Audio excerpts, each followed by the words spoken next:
Mm.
Looking good, Kurt? Yep. All right, I will unmute. Good. All right. Good evening, everybody. Welcome to the September 28th meeting of the Lawrence Douglas County Planning Commission. Before I go any further, I'd like to ask Becky Pepper to give us the particulars for our hybrid meeting tonight. Thank you very much.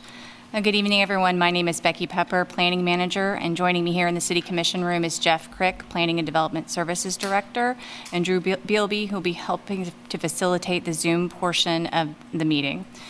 We'll work alongside the chair to facilitate the meeting proceedings.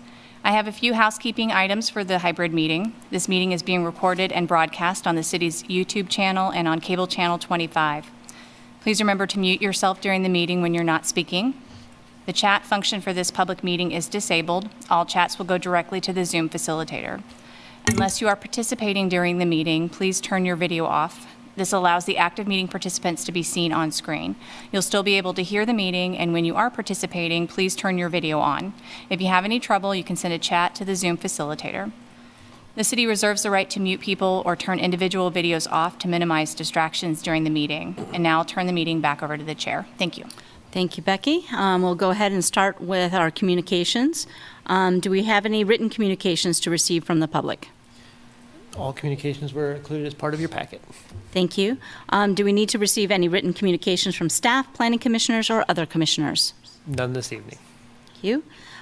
Do we need to receive written action of any waiver request determinations made by the city engineer? Also none this evening. All right. Do any commissioners need to disclose ex parte communications? Yes, Commissioner Rexroth. I had a conversation with the applicant on our third item tonight on Pennsylvania Street a few weeks ago. Walked through the project plan that they'd had. There wasn't anything in that conversation or any of the material shared that's not a part of the packet today. Thank you. Anyone else? Seeing none. Any declaration of abstentions from specific agenda items this evening? Seeing none. Now's the point in the meeting where we allow general public comment. If any member of the public would like to comment on something that is not part of the agenda this evening. Is there any member of the public online or in person that needs to comment on something other than what is on the agenda this evening? Seeing none, we will proceed with our regular agenda. So our first item tonight is to consider approving a preliminary plat for Redemption Hill Subdivision for a variance. The staff planner is C.C. Riley. Good evening, Commissioners.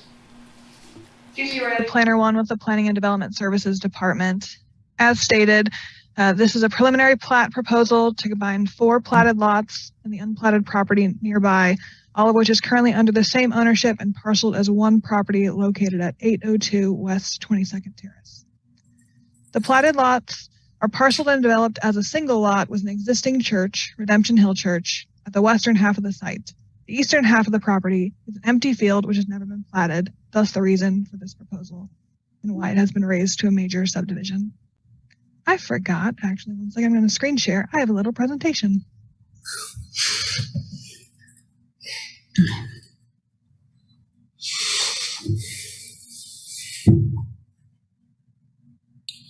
Following tonight's meeting and your consideration,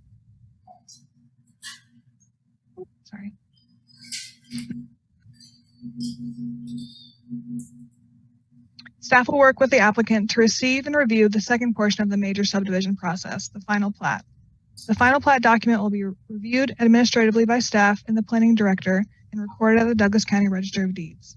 Because there are easements proposed for dedication, the final plat will be considered by the City Commission for their acceptance of easements.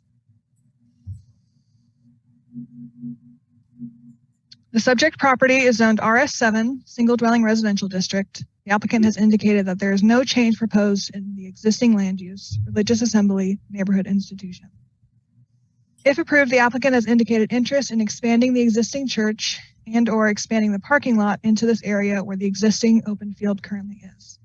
However, these proposals would be subject to site planning standards of the Land Development Code and are not currently being reviewed by this preliminary plat proposal.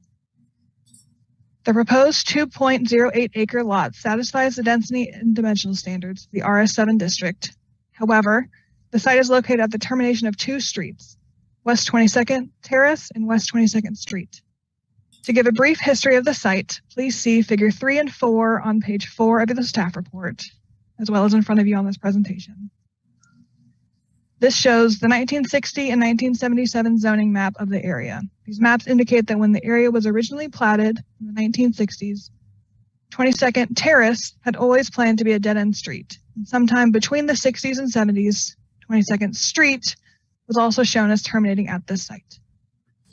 Per section 2810E2II of the Land Development Code, any existing or platted street that terminates at the boundary line of a proposed subdivision shall be continued into the proposed subdivision in such a manner as to provide street connection to adjoining land, and streets within the proposed subdivision or local streets may terminate in a cul-de-sac if an existing environmental feature dictates the design. If approved, the variance will be noted on the final plat. The city engineer determined that the existing environment does not require through street connection. The city engineer supports a variance from this section and has approved a method of alternative compliance through the addition of public access easements at the termination of both streets. This public access easement requires city commission acceptance and would be developed as a part of the parking lot once the site plan is approved. The remaining variance criteria and staff analysis can be found in the staff report. Staff did receive public comment on this proposal. Most comments received were general inquiries as to what was being proposed. There was a formal letter in opposition of the variance submitted and included in your agenda packet. Additionally, another written public comment was received expressing concern regarding stormwater and traffic control. However, that was received after the public comment deadline and therefore cannot be included in your packet tonight.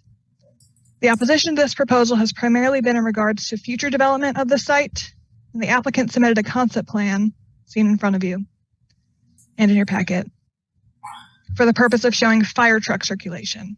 However, it should be noted that this concept has not been reviewed against the site planning standards of the Land Development Code and is not an accurate depiction of what the site may look like as a result of the preliminary plat proposal. Impervious surface calculations, buffer yard requirements, and Article 9 of the Land Development Code will all be applicable to the site and would need to be reviewed against the site plan once submitted. With that, I'll wrap up with staff recommendation to approve both the preliminary plat and the variance for PP 22-00248. And note that I believe the applicant, Dean Grobe, and the property owner were intended to be here tonight. Thank you, Cece. Yes, the applicant presentation, Dean Grobe. Good evening, Commissioners. Dean Grobe, Grobe Engineering.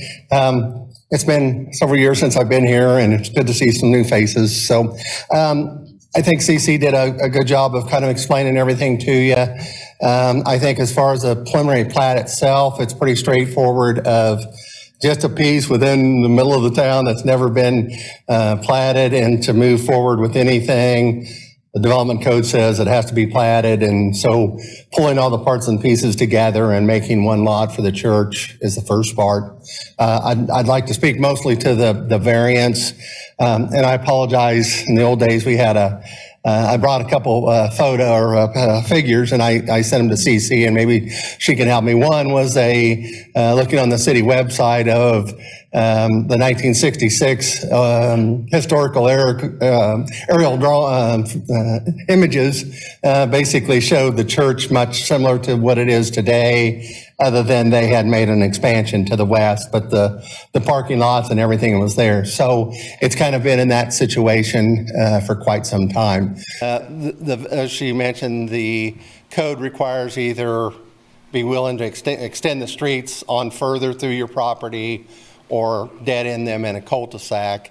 And CC, I guess if you could put up the second drawing, what we looked at to provide a true-to-life cul-de-sac at the end of both those streets, which shows up in the diagram, would significantly cut into the church's property with both the right-of-way requirement, a cul-de-sac bulb, and then the one, a 15-foot parking setback, and then two, a 25-foot building setback. So it would significantly take a lot of the church's property, and the concept of trying to get some additional parking because their parish has grown and got a lot more people and they don't have enough parking, and I'm sure at this point, based on their seats, that they would not meet code for the number of required parking spaces, that they're significantly under that, and so that they've come to the point of we have to do something.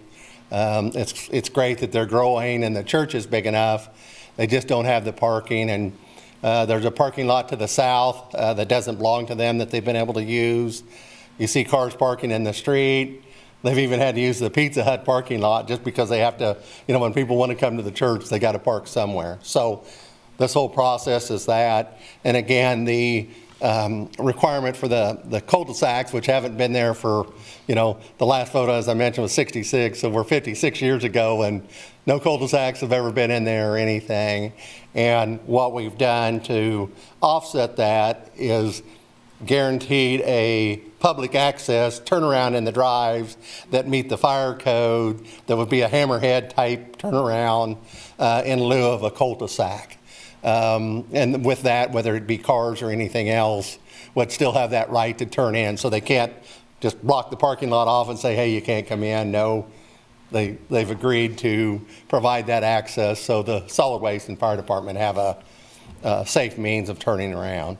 So, that in essence is the variance and why we requested it.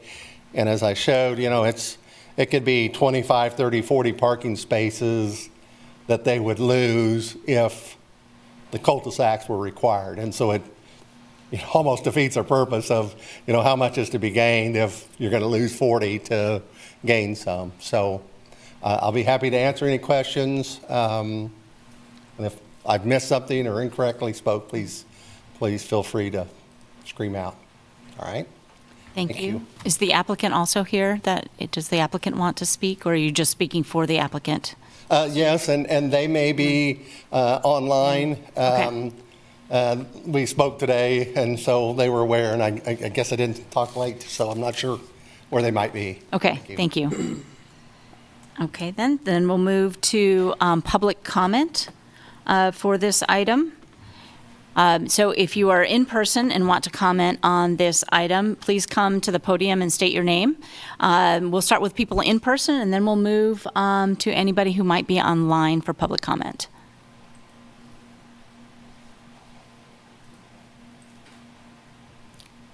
Anybody want to in person speak? No? How about online? Do we have anybody online who would like to speak? I'm looking at... Yes. Hi, this is Daniel Carter. Yes, please go ahead.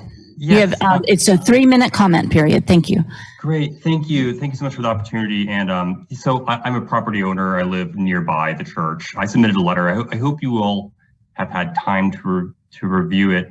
And principally, I just want to be able to walk around and ride my bike around the neighborhood with my daughter safely.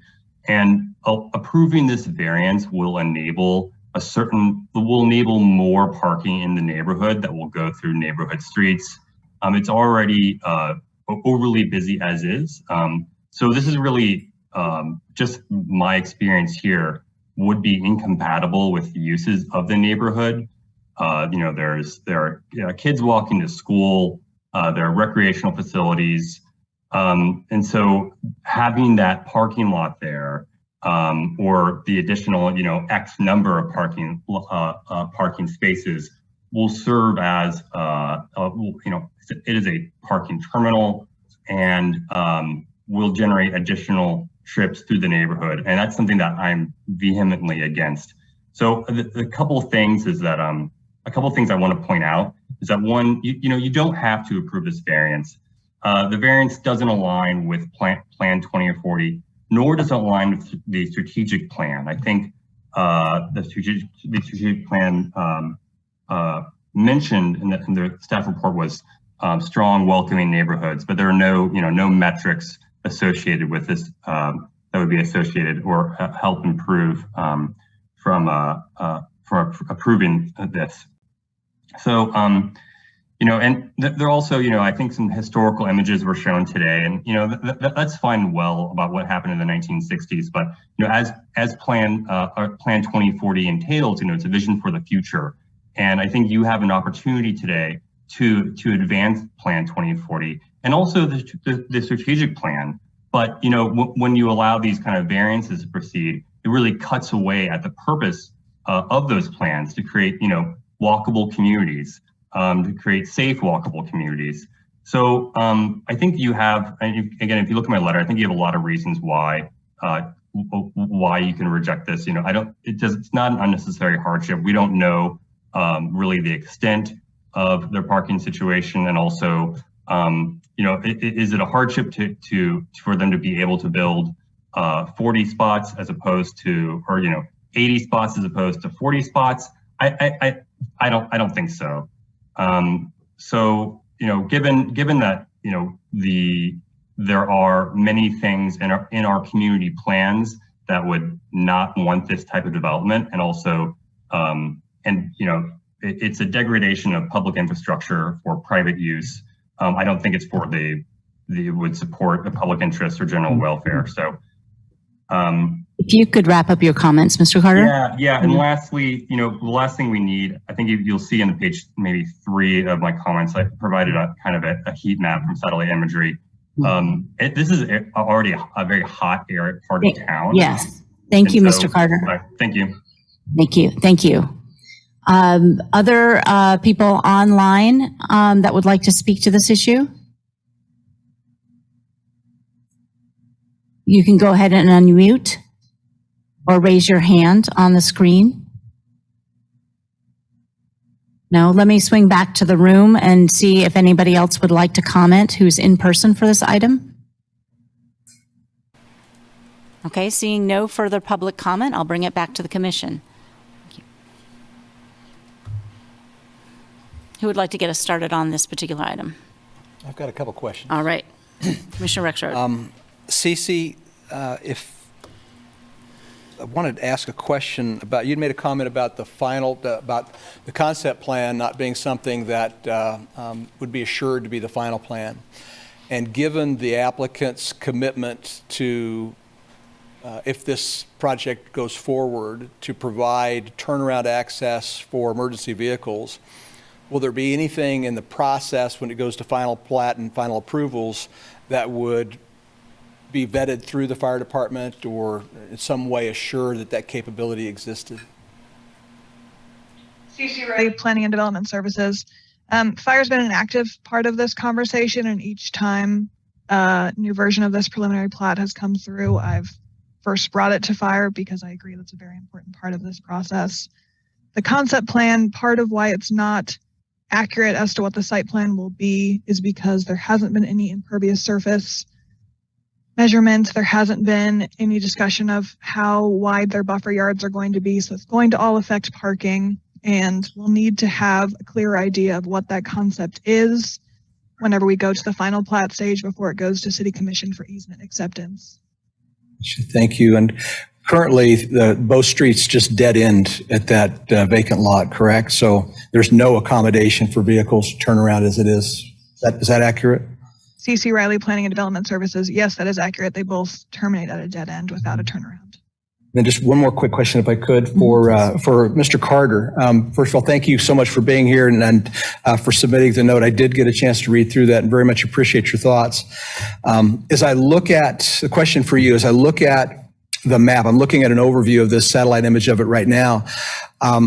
You made the comment about how having these streets dump into this parking lot and increased number of lots, increased number of parking spots might increase the traffic. I'm working to understand what would draw outside of the church's activity, and given where this is located, what might draw additional traffic because of that parking lot. Can you help me understand that, where that concern comes from?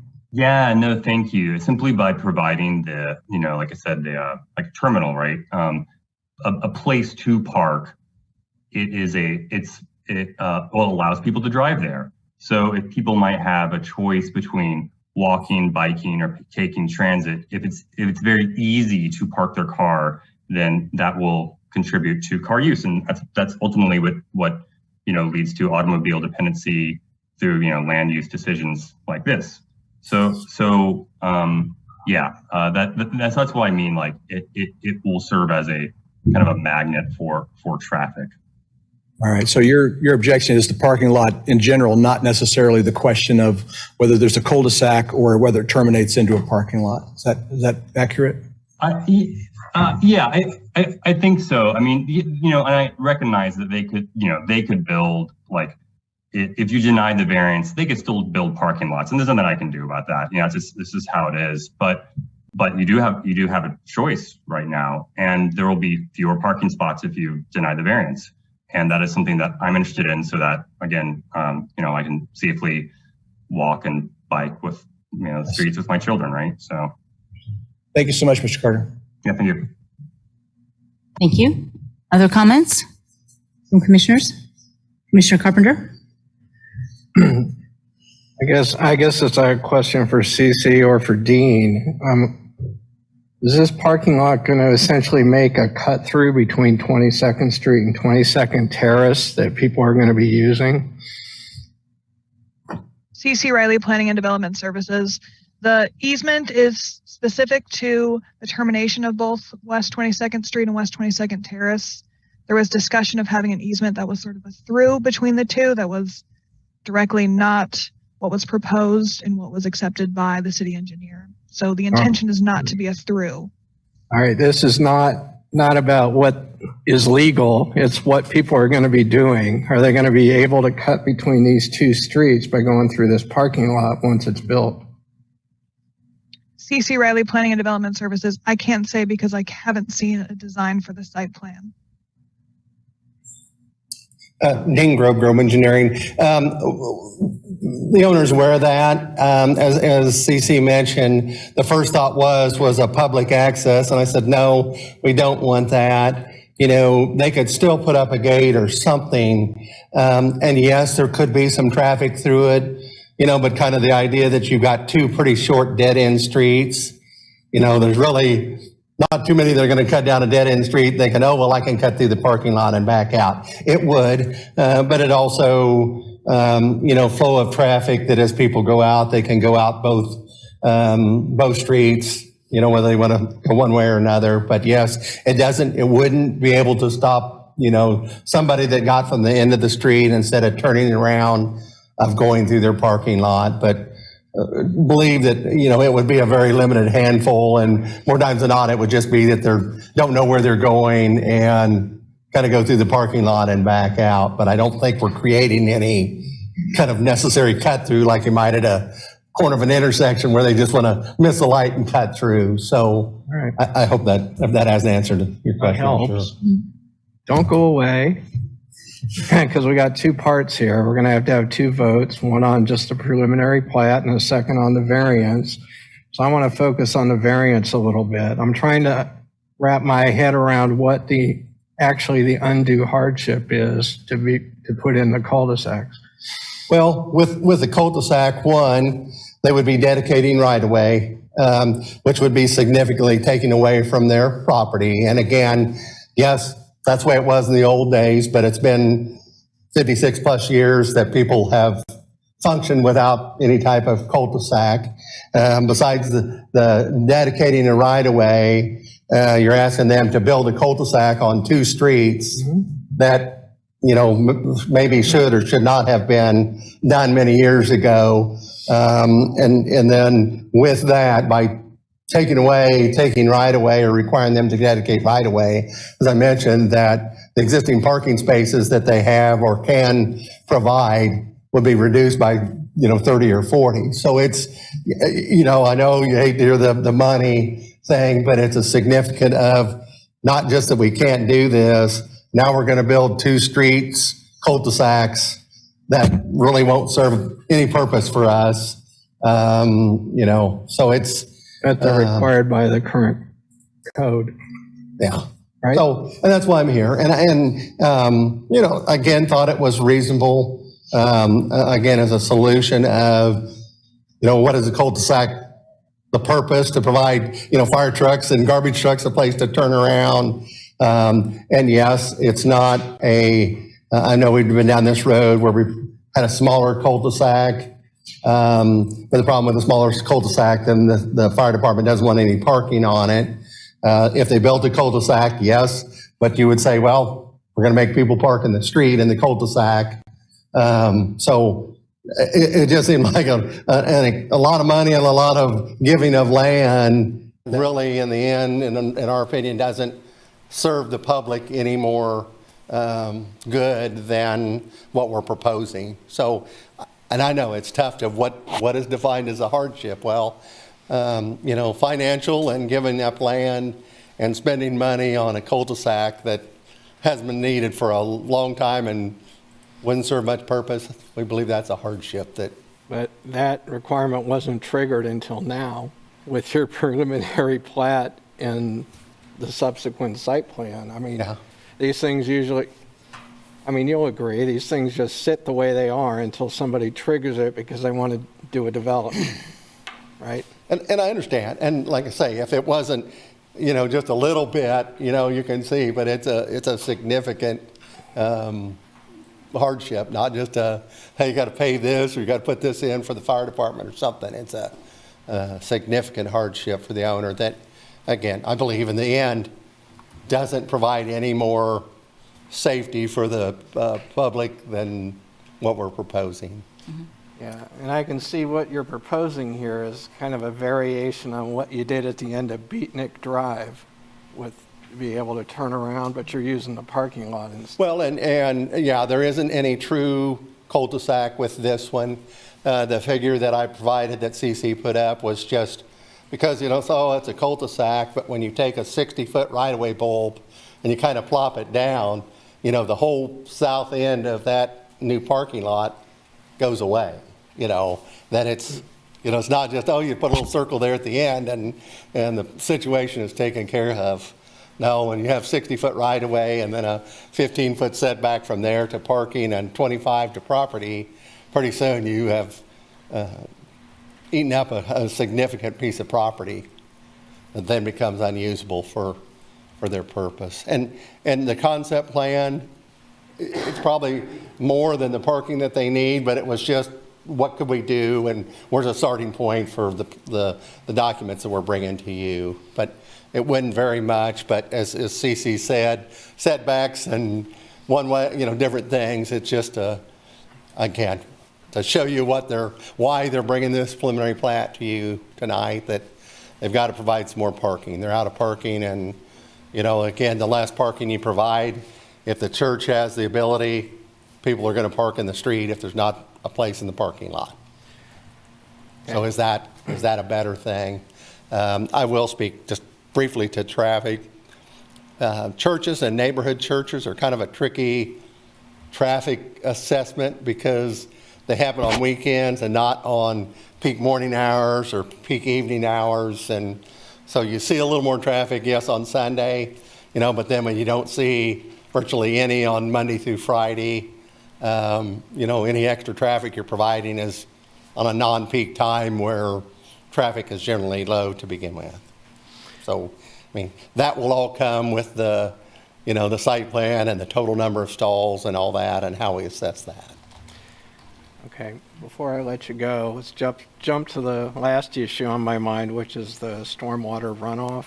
Mm-hmm. Where are you hooking into the stormwater system? Well, that has not been decided. We are working at underground systems. I'm looking at permeable pavement, other things that would significantly reduce it. We've talked, one option is that the way the parking is, if we put that in, that we could drain on in the end of the curb line on 22nd Street. We're aware that the storm sewer is down farther and we may have to do something. There is right of way, there's a way to get there. And so, doing anything at this point, until we got over this hurdle, but we. Looking at the interactive map, you're going to have to take all your water north to be in the storm waters. Yeah, and most, if you look at the interactive map, almost all the contours all take everything north. which is where the closest storm sewer is. There would be a little bit that would drain to the south. And the height of the north end allows for an underground system. So I've looked at a lot of options. I haven't finalized that again, just because, but knowing that there was public right-of-way to connect to the storm sewer when that analysis is finalized. All right, thanks. Other questions from the commissioners? Got one more for Mr. Grove before he goes, if I could. Two questions, actually. Do you know if the church had acquired that extra parcel with in the past with the intention of that being where they expanded to? The church recently bought it from the Cornerstone Baptist Church, and Stephen will, if I'm misspeaking, but they owned it. They moved out to 25th and O'Connell here in the last year. So they own that or bought that as well. I don't know when that transition was. I don't believe it ever belonged to the school district. So it was probably just a piece at the end that I'm assuming the church has owned for a long time. But I apologize. I don't know that That's okay. exact answer. Just but curious. It wasn't that, they just bought it. And again, I won't tell anybody, but you'll see a few cars parked there just because more people are coming. And part of it is they're drawing a lot of students. So they're all driving and cars by themselves, which is, I noticed cars parked in the grass. good and bad that they're coming to church, but you got to have a place for them to park if they're not going to ride their bikes or walk. Mostly good. So, Thank you. Thank you. I actually have a question for staff, kind of pursue this a preliminary plat. I mean, we don't have any information on stormwater, any details on impervious surface, or any details on the buffer yard. So we don't really know what we would be approving here. So all that stuff is coming later. And would there be an opportunity for the public to comment on some of those details at a later date? Yeah, there would be an opportunity with the site planning process that would entail where the stormwater, the buffer yards, and all those come into play as part of that. So there is a process that would come on after the plat that's administrative that people could participate in for those details. Okay, but it would not come before here. So their next if they weren't part of that process, that administrative process, the next opportunity would be at the city commission. The Correct, city, or the that- city commission would only yeah. be accepting the easements and Easement, dedications right. on that one. Your action tonight is the approval of the plat. If you approve the preliminary plat, the final plat is an administrative item that's taken care of by staff. So if somebody was going to be commenting on stormwater or buffer yards, that would be part of the administrative site planning process. And we post notice and send mailing out to to people within 400 feet as part of that process. Okay. So I'm glad there's an opportunity for further public comment on those details that we don't have, but I have to admit I'm a little uncomfortable approving a preliminary plat with such little information on what that would look like. Preliminary plats are very much a ministerial item. It's either it meets the criteria of the subdivision regulations or it doesn't. So platting doesn't necessarily constitute or have to be entailed with a development application. So something can be platted and not have a development application come forward for many years or at any time. So it's not uncommon you would have the item that would be a little bit disassociated. And kind of like what CC said is, at this point, we're looking at concept drawings that have not been vetted against the code. We don't know if they fully meet all the requirements, but it's just to kind of give you an idea of what that turnaround would look like and to show you the turning radius of a fire truck if one was necessary, to kind of give the words just went right out of my mouth there. Yep. Just There's sort a of the very path, technical the phrase for path of travel. There we go, thank you. Auto turn, there it is. No, it took me a minute there. So you could see how the truck would react there. But the platting is really just an exercise about, does it meet the subdivision criteria for the combining of unplatted and platted property, as we've kind of put in the staff report. Now, the variance is related to the bulbs at the end that would necessarily be required by the subdivision regulations. So it's not necessarily pertaining to the design or the concept of the site plan, but it is pertaining to how the subdivision would be laid out as the ultimate part of the platting process. Thank you. Commissioner Carpenter.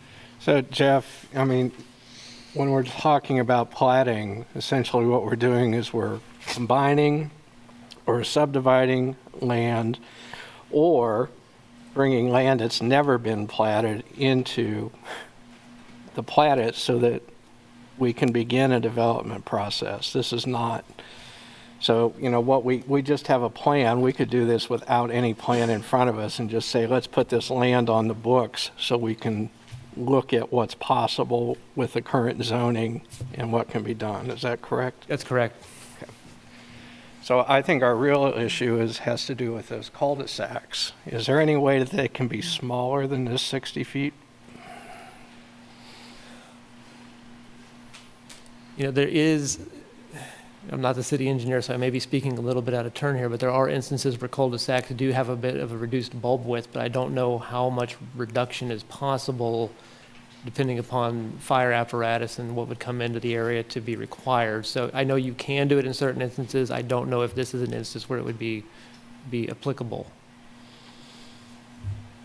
Or has anyone explored a combination of a reduced bulb and also access to the parking lot to make that work? So you can get kind of a 3-point turn in some way for the trucks? I think that was part of the intention with the easements inside of the parking lot, was to have sort of a bulb of sorts for turnaround, but not a formalized curbed bulb and then the parking lot. Right.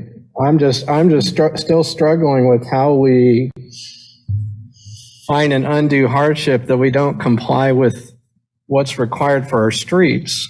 I mean, which was triggered by this, you know, land use action, which is how we bring things up to code all the time. So why shouldn't we bring these streets up to code?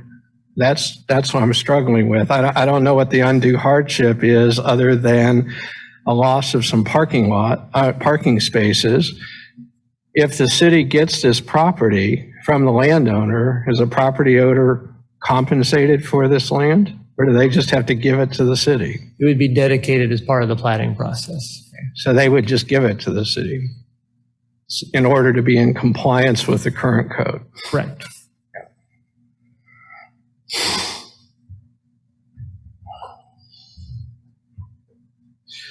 So Randy, comments? are you on? Yes, I am.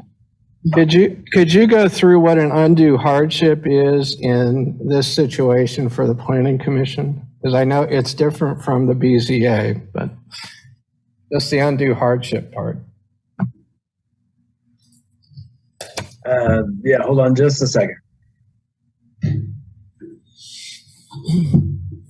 Commissioner Carpenter, are you wanting the definition for, so bear with me 1 minute while Yeah, and how it's been interpreted. I know it's individual every time, but we have a general way to interpret undue hardship. So in the subdivision regulations, an unnecessary hardship is defined as the condition resulting from application of these regulations when viewing the property in its environment that is so unreasonable as to becoming an arbitrary and capricious interference with the basic right of private property ownership, or convincing proof exists that it is impossible to use the property for a conforming use, or sufficient factors exist to constitute a hardship that would in effect deprive the owner of their property without compensation. Mere financial loss or the loss of potential financial advantage does not constitute unnecessary hardship. That's the same definition for the BZA. If my memory serves me, it's, I think, almost verbatim, yes. Yep.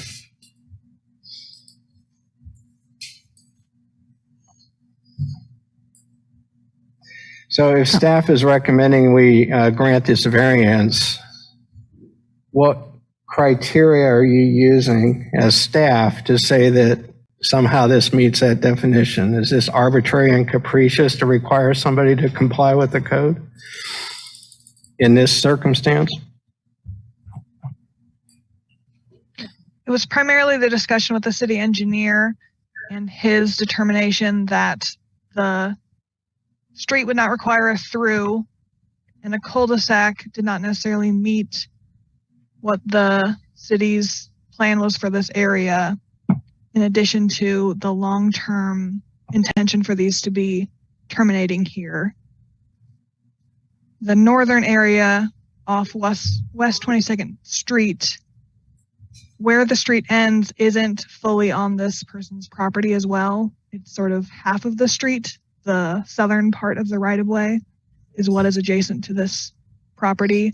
So it would also be necessary to have that property to the north involved if there was a standard cul-de-sac at the end. And then with the public access easements as a condition on the approval of the variance, meeting what the city engineer required, was how staff came to this. So is there some requirement that the entire cul-de-sac has to be on Cornerstone Southern, or on this property? The map still says it's Cornerstone Southern Baptist, but is there any requirement that the entire cul-de-sac be built on this property, or would adjacent landowners have to contribute to it also? Typically, if the right-of-way was not in existence, the person requesting the subdivision would have to bear the burden of the whole of the cul-de-sac, unless the other owners would enter in and participate as part of that cul-de-sac development. Okay.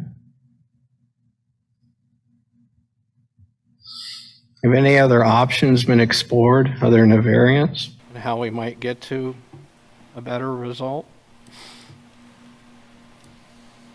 I believe the variance in addition with the easement was the creative solution. I might ask an additional question about going back to thinking about traffic. As I read in the packet, there is only one additional sidewalk that was going to be included on, I believe, was it West 22nd Street? There was going to be a sidewalk included, but that would be the only sidewalk for West 22nd Street or West 22nd Terrace, correct?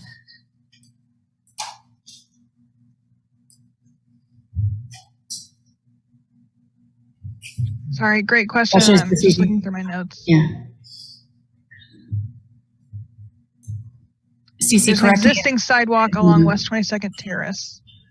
So the West 22nd Street would be the only required sidewalk. It's difficult to see because it falls right under the property line. Okay, I see. So there is one sidewalk on West 22nd Terrace, and there would be one sidewalk on West 22nd Street as part of this project that would be built. So it'd be a sidewalk on each street. Correct. Okay. Thank you. It's a positive.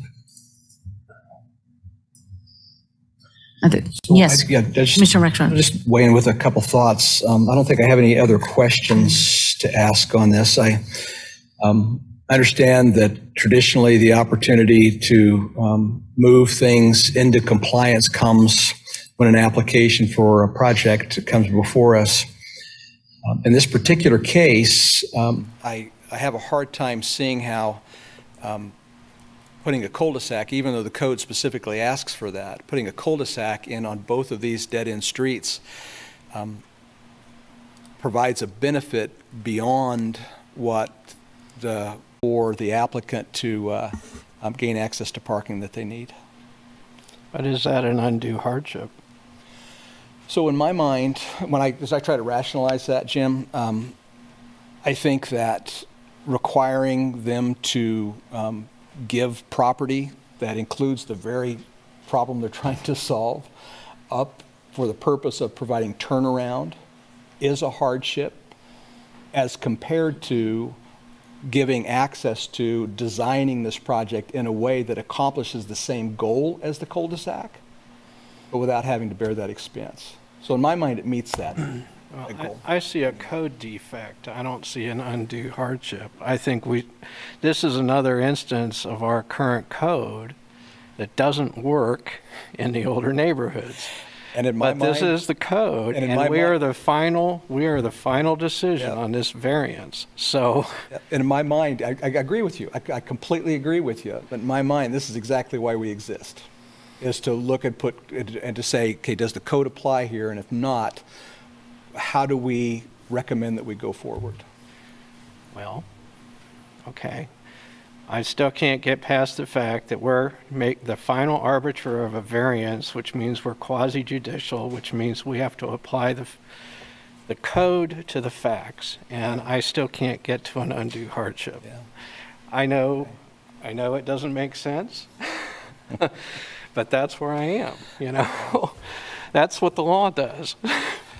Yeah, I struggle with, what you're saying is accurate, I struggle with burdening the applicant with the deficiency in our system. Well, So I'm inclined to support because of that. maybe there's a way to ask to change the code in some way that wouldn't require a variance. That was what I was asking. Are there other possible ways to get to this same solution without granting a variance for now, for eternity, you know?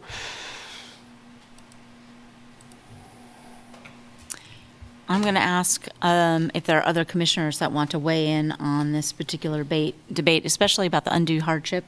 But I do have one clarifying question about the sidewalk again. So we have seen in the past a number of sidewalk variances. So with the sidewalk that's intended to be built on West 22nd Street, is there any way that would then be postponed? Require another variance if there was a decision that, well, there aren't any sidewalks there now. We see this a lot, this question of, well, we don't have any connecting sidewalks, so why should we build it now? We'll build it sometime in the future. So I have a question about, is that sidewalk a definitive part of this project? Or is that something that could, in some fashion, be put off when this comes to final platting? CC may have a little bit more information than I do on this item, but typically those would also, would get rolled either into the site planning process as part of the parking lot and those kind of items, or it can be rolled into the platting process as those. And I'm not aware of any issues that the city engineer has raised up on this item for having a sidewalk there. So it could be timed and constructed with the parking lot, which would be kind of a more convenient option, I think, for the owners. But CC, please feel free to correct me if I've stepped astray on that one, or I have old information there. No, thank you for your help, Jeff. Okay, so back to the debate at hand. Commissioner Hayden, do you? Well, I just had a question. I'm new, so, but I'm just kind of, is this putting the cart before the horse in the sense that, or we're not even sure if it's going to be a parking lot? And so do we have to decide this? Because if it's going to be a different use, it might make sense to have the cul-de-sacs. But if it's going to be a parking lot, then I tend to think that we're establishing what we really wanted to get done by the code. So I'm just curious as to the timing. I don't know if that's a question for staff or who that's a question for, but. Yeah, I think that is a good question for CC in terms of it said in the packet, parking lot or. Yeah, that's what my understanding was, that would be, it wasn't going to necessarily be a parking lot. That's a good question. So at this stage, we are discussing the preliminary plat, which just combines the two lots. And as a part of that platting process, the streets have to come into compliance. That's the portion of the cul-de-sacs or the easement through what would be the parking lot. The reason why the parking lot is is because we have not seen that site plan. It hasn't been submitted to the planning office. They have mentioned intent for the parking lot. They've also discussed some about, in addition to the Redemption Hill Church. At that stage, during the site planning process, we'll know more about what that parking lot looks like. But the variance has to be done with the combination of the platting? Correct. The bringing of the two lots together is also whenever the street has to come into compliance. In this case, they're asking a variance from that street compliance. Thank you. Other thoughts from commissioners on this? I have another. Please. Probably not, but could they get so even if we denied it today based on the fact we're not sure it's going to be used, could they come before us again for another variance once they've decided what they're doing with it, or no?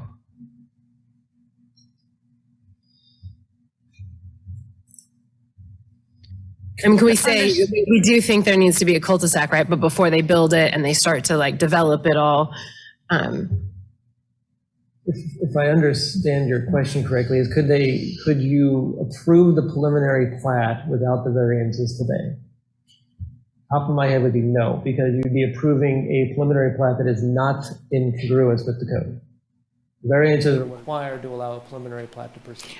Okay, so the cul-de-sacs have to be built before we can even approve the preliminary plat? Not necessarily approved, they have to be, the design of them and the variances have to be approved to allow the plat to be recorded. So platting is not an element of construction, platting is an element of the lack of a better word, the paperwork side of it.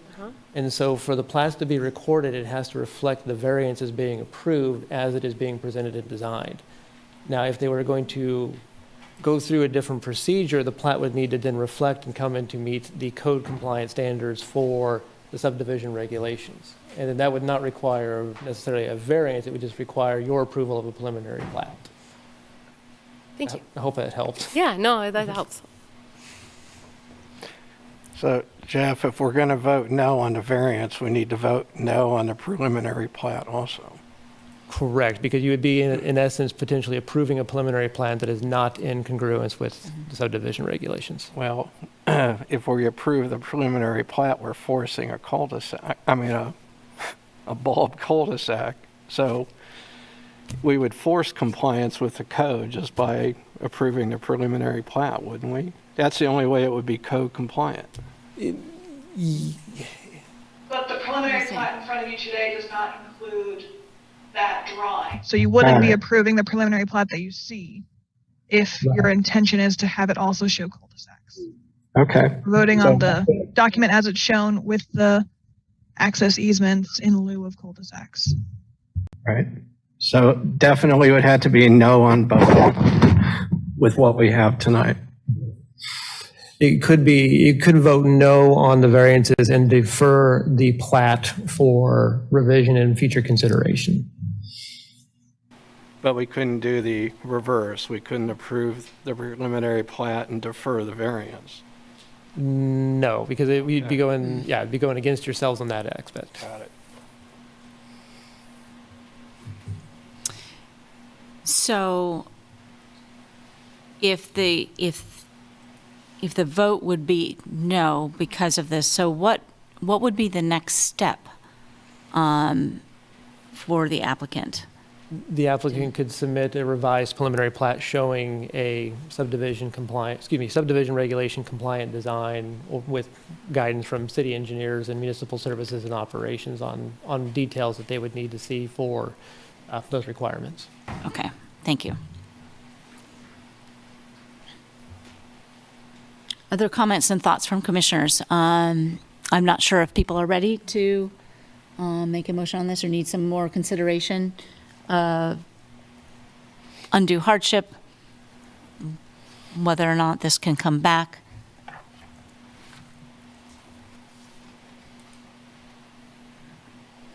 I see a lot of thinking going on here. I can't see nothing on the screen. Other thoughts before I call for a motion? If nobody's going to come. Stephen Parkin has their hand raised on the Zoom, and I believe maybe the property owner. Great, wonderful. Mr. Parkin? Yeah, I'm Pastor Stephen Parkin with Redemption Hill Church, and I just have been watching and wanted to make myself available to answer any questions, but also just wanted to chime in and try to give some input. I know there was a question earlier about how this land was acquired and wanted to answer that briefly. My understanding of the history was that acre to the east that we're trying to plat with the existing church property was donated to the church during the sale of that farmland that is now a baseball field and tennis courts. But it was donated as part of that sale to the church for its own use during that sale, which I think was multiple decades ago, was what I was told by the neighborhood. But our concern is just that we own property that we purchased, and that if we can't plat it and can't move forward, that it really serves no purpose for us to own property and can't actually make any improvements to try to benefit and alleviate pressure from the neighborhood and put that onto our own ownership of property. So our goal in all of this is trying to follow all the rules, and we're hoping to do that with your guys' approval. And I'm happy to answer any questions. I've been here the whole time as well. So thank you for your consideration. May I ask Thank you. Yes. Parkin a question? Mr. Mr. Parkin, do you or your church have any intentions for this lot other than a parking lot? Great question. Yeah, our primary issue right now is parking. That's what we've come into, especially in the spring. We started having a lot of issues with parking problems. We asked college students to carpool. And so that's the primary thing. If you recall, there was the potential sale of some lots to our south that we don't own, that we currently use for parking. So because we don't own that, we feel like it's our responsibility to be stewards of what we have been given. And so we're trying to make sure that we in our own property can provide parking that's sufficient for our needs, even at the current building capacity. But we do have a seating restriction in our current sanctuary that we're not quite at yet, but we see that approaching. And so our only desire for expansion potentially would be to expand the far east wall and just double the width of the sanctuary, which would take some of those parking spots away, but would provide enough seating so everybody could be in the same room for our worship services each week. Great. Thank you, sir. Yep.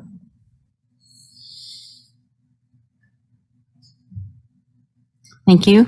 Let's see. Just a thought on this. I have to admit, I'm going two ways on this. It doesn't seem like requiring the cul-de-sacs is going to alleviate concerns much about traffic. I mean, it's not like the parking lot won't get built or may not get built with cul-de-sacs or not. But on the other hand, I take to Commissioner Carpenter's argument to heart about it's not really an undue hardship to put the cul-de-sacs in and to be required to meet the updated land development codes. So I guess I'm sort of leaning, I wouldn't mind seeing a redesign following the updated land development codes.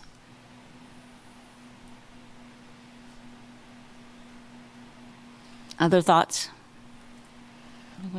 I'm inclined to agree with Commissioner Rexroad.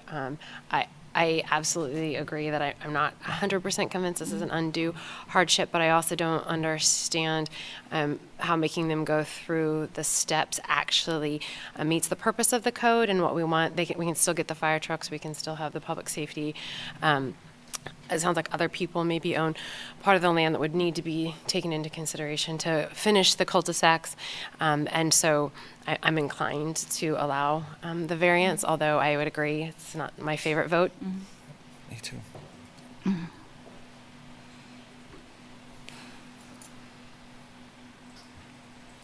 I am encouraged by the fact that there is an administrative process in which the public can view the preliminary plat, all the details, buffer yards, impervious surface, stormwater control, that the public can be invested in that process as this goes forward to look at the details. So that's also encouraging. But that will not include anything about the variance. The No. variance ends here tonight. There's no public comment on it afterwards. There's no review by the city commission, nothing. This is the decision. It ends here as either a yes or a no. So I just want to point that out. Yes, if they want to change what they want to do with this site, that has the opportunity for people to watch for the signs for a site plan review and seek out the information and write a letter, but there won't be any public meetings on it. But the variance is done. I mean, if we approve it, there will never be a cul-de-sac on this street unless it's triggered by a property to the south or triggered by the school district to to the east. So that's what we're deciding tonight, whether we're never going to have it, this is the end design, or not. I understand. I appreciate that. I just keep looking at this and trying to imagine scenarios where this solution is a negative. I understand that it doesn't meet the strict letter of the code. I happen to believe that we have met the standard of undue hardship. But I don't know. I've said Okay. it. I'll stop. I believe, yes, Jeff. Just a point of clarification, a decision of the planning commission can be appealed to the city commission under the subdivision regulation. So unlike the Board of Zoning Oh, the Appeals, it would not terminate to district court. It would go to the city commission for consideration. Can you repeat that again, Jeff? So, any person aggrieved by a decision of the planning commission under the subdivision regulations may appeal the decision to the city commission. Okay, thank you. All right, any further comments? So that means if we vote no, the applicant can appeal our no decision to the city commission. Yes, I believe so. Okay. Fit. And again, as you say, bring something back. I'd love to. I've hated this code that doesn't, when we talk about all the time about infill and using the property you have and redeveloping it, but the minute that you got a round peg, square hole, well, you're out unless you bring a variance and you try and show the hardship. So, you know, hardship's a tough thing, but I think that the one thing I would have changed in the code is the fact that if we want infill, you've got to look at it a little different because you're just trying to take with what you have left and do the most. And here's a church that just needs more parking and trying to come up with a solution. So again, that's why I come with variances, because I do a lot of small infill projects. And again, they always got something that somehow doesn't fit the code, that again, does not have any provisions for, it doesn't differentiate between a new project out here and a greenfield site and a project at 22nd Street Terrace. So Thank you. the variance is it. I'm Yeah, sorry. No, I was just going to say thank you. That actually, I'm very glad that I asked, because I liked what you said about the infill. That was very helpful to me, and I think I am inclined to approve the variance. I do have one quick question for a member of the public, and either somebody in person can answer or Mr. Carter.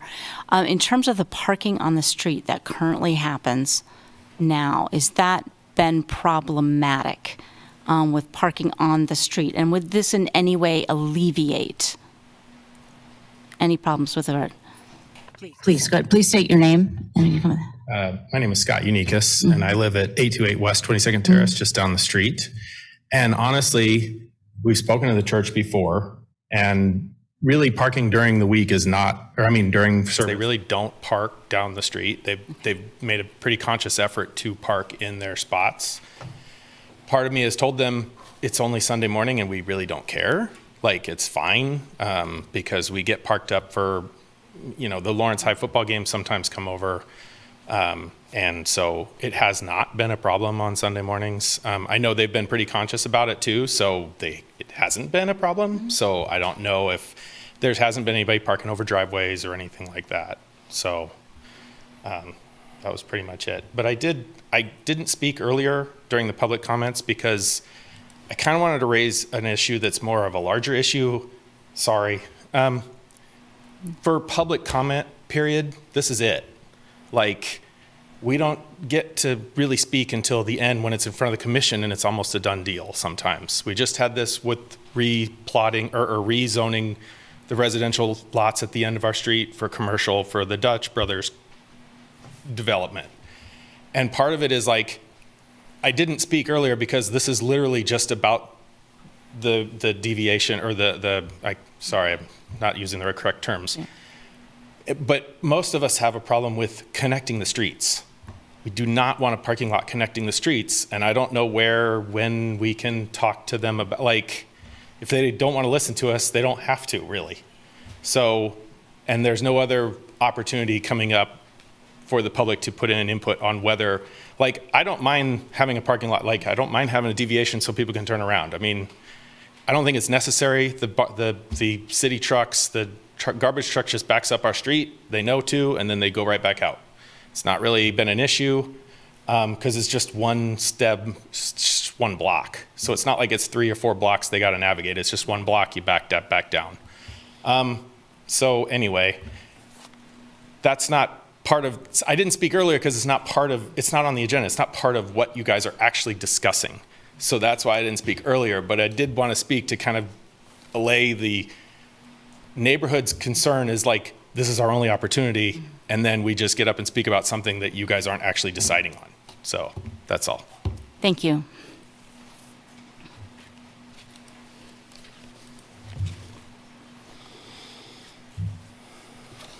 Response? No, it's oh. Comment, sorry. During the site planning process, during the parking lot consideration, yes, the process is administrative, but there is an appeal process that goes to City Commission. If the site plan is not what folks are looking for, there's certain rights to appeal that have to be met, but there is additional options further down the line for folks in the community.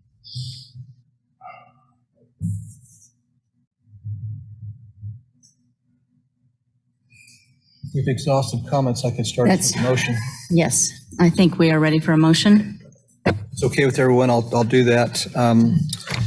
I'd move that we approve preliminary plat PP2-00248 for Redemption Hill Subdivision located 802 West 22nd Terrace and associated variance from section 20-810E of the Subdivision Regulations requiring local streets to continue into the proposed subdivision or terminate in a cul-de-sac based on the findings presented in the staff report and subject to the conditions listed in the report. Thank you. Do I have a second? Second. Second by Commissioner DeVore. Any further discussion? Just a point of order, if I Yes. may. So, Commissioner Rexroad, was your motion to approve both the variance, both the plat and the variance under the same motion? Yes. Do you want those broken out into two? If possible, yes, because there may be commissioners who would like to vote differently on those two. Okay. I have a point of order. I thought you said we couldn't. You can. It's just commissioners may choose to vote differently on both items. So typically when we do the preliminary plats and the variances, they're 2 different votes. It's a vote for the variance and a vote for the plat. So I would recommend considering a vote for the variance first and then considering a vote for the plat, just so we have an understanding of if you vote for the plat, where you would be able to do. Say that last part again. I would recommend voting for the variances, or excuse me, making a motion to vote for the variances first and then follow it with a motion for the plat, depending on the outcome of the Variance first, plat second. That would be staff's recommendation. All right, let's see if I can pull this off. So I'll Point of order. Will the second Hold on. voluntarily withdraw their Yes, second? yeah, we have to withdraw the second first. Getting there. So Commissioner DeVore, will you withdraw your second on that? withdraw. Okay, thank you. All right, Go I'd ahead. like to modify my motion. We're going to do the variance first, so I move we approve the variance to section 20-810E of the subdivision regulations requiring local streets to continue with the proposed subdivision and terminate in a cul-de-sac based on the findings presented in the staff report for the project at 802 West 22nd Terrace, Redemption Hill Subdivision. Now can we have a second? Commissioner DeVore, second. Any further discussion? Okay, can we have a call for vote? Commissioner Ashworth? No? Commissioner Barota? No. Commissioner Carpenter? No. Commissioner Duvoir? Yes. Commissioner Hayden? Yes. Commissioner Munch? Yes. Commissioner Payden? No. Commissioner Rexroad? Yes. Motion ties 4-4. Okay. Now I guess we'll move on to the variance, motion for a variance. For the I'm subdivision. sorry, for the preliminary plat, sorry. All right. May just give us one moment to understand what a tie vote does in this situation. All right.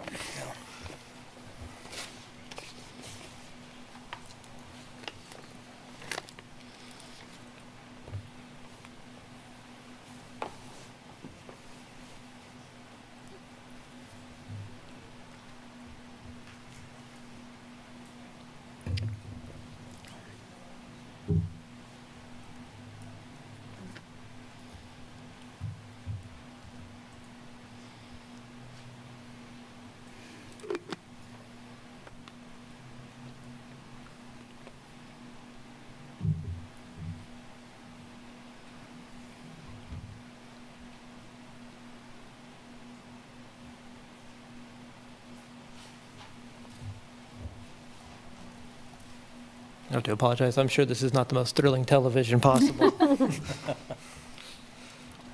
But it's important, so thank you. Yeah, exactly. Yeah. Well, people flock to our broadcasts. I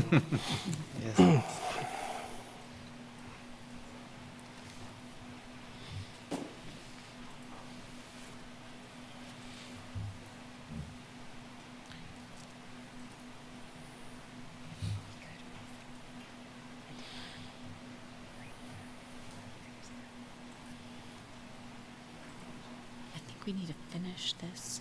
I'm just going to switch this to give him a chance. Yeah. I can, Becky, would this would it be beneficial if we took a break and then come back to this, or should we finish this? I think that would work timing-wise. That would work timing-wise? I move Okay. that do we take a break or do We do not need to move to take a break. Take a break. We can take a break and be back in 5 minutes? 3 minutes? Yeah, 5 minutes, 5-minute break.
We are ready to begin. You good? Kurt, you ready? Yeah. Okay, so we are back from break. We are ready to begin, and we'll have to start with staff input after our vote, our tie vote. First, my apologies for the delay on that one. Not a common voting occurrence that we have with you all in this instance. In this instance, based upon a tie vote, we would assume the motion does not pass. So the variance did not approve based on the tie vote. Okay, so if the right of the variance did not pass, what does that mean for the vote on the preliminary plat? You could do one of two actions. You could defer the preliminary plat for further review and guidance on that one, or you could take action to potentially vote on the plat as it is. It's to be vote for denial on that plat because the variance would have been necessary for the vote of approval, so your motion would be a recommendation for denial. But you also have the ability to recommend, or excuse me, a motion to deny the plat.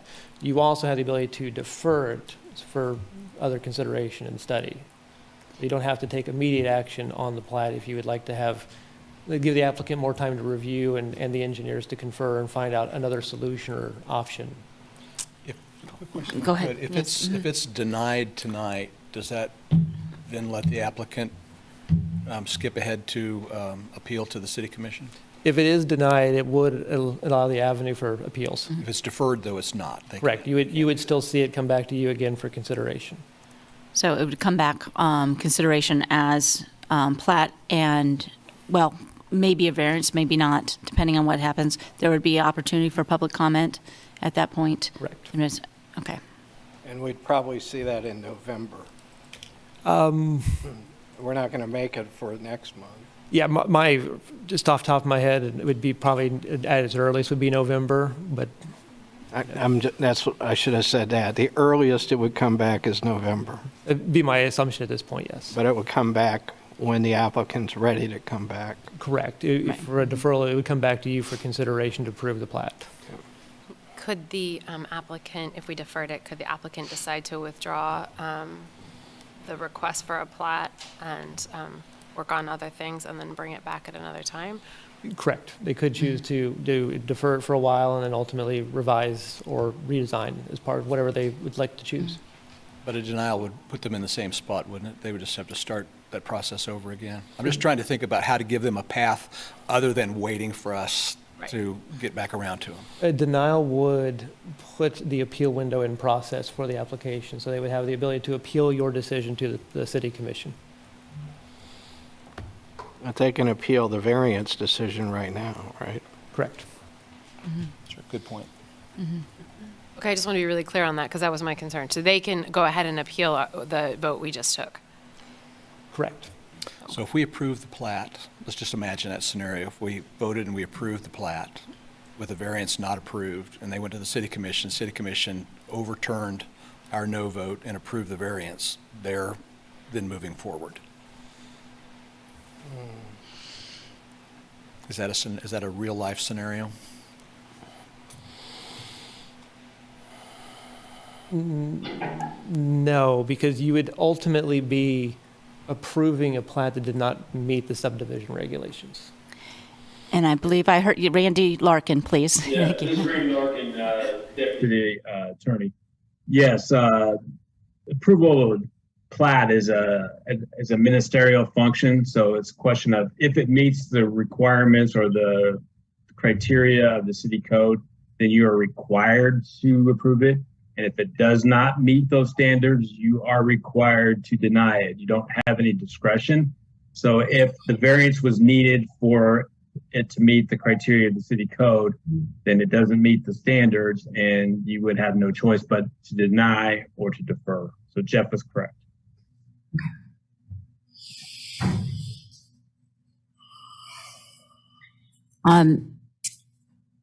I guess I would be inclined to defer this, to have it brought back, redesigned, rethought out, public comment. That would be my inclination, but others?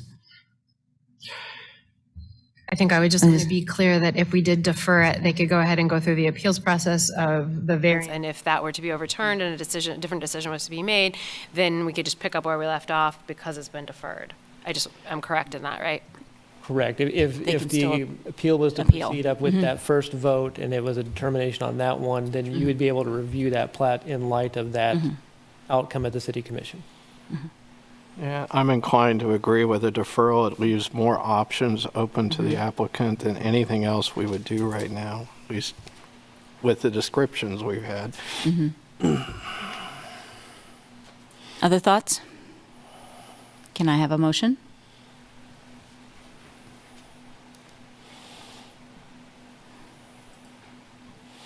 It would be, Can I, is that, Jeff, do we have to set a time limit or we just have an indefinite deferral?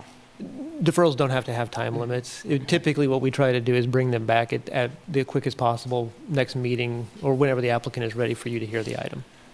So I guess technically you'd pop it back up on an agenda and show it was deferred by applicant or something, because we can't just leave it sit forever as deferred, I wouldn't think. Right. There are inactive case rules that do take into effect in the code. So if a case sits idle for more than a certain number of months, it is automatically just closed out as part of the process. So they wouldn't sit there forever. All right. okay. Would you care to make a motion on the preliminary plat? No, Okay. don't have it up.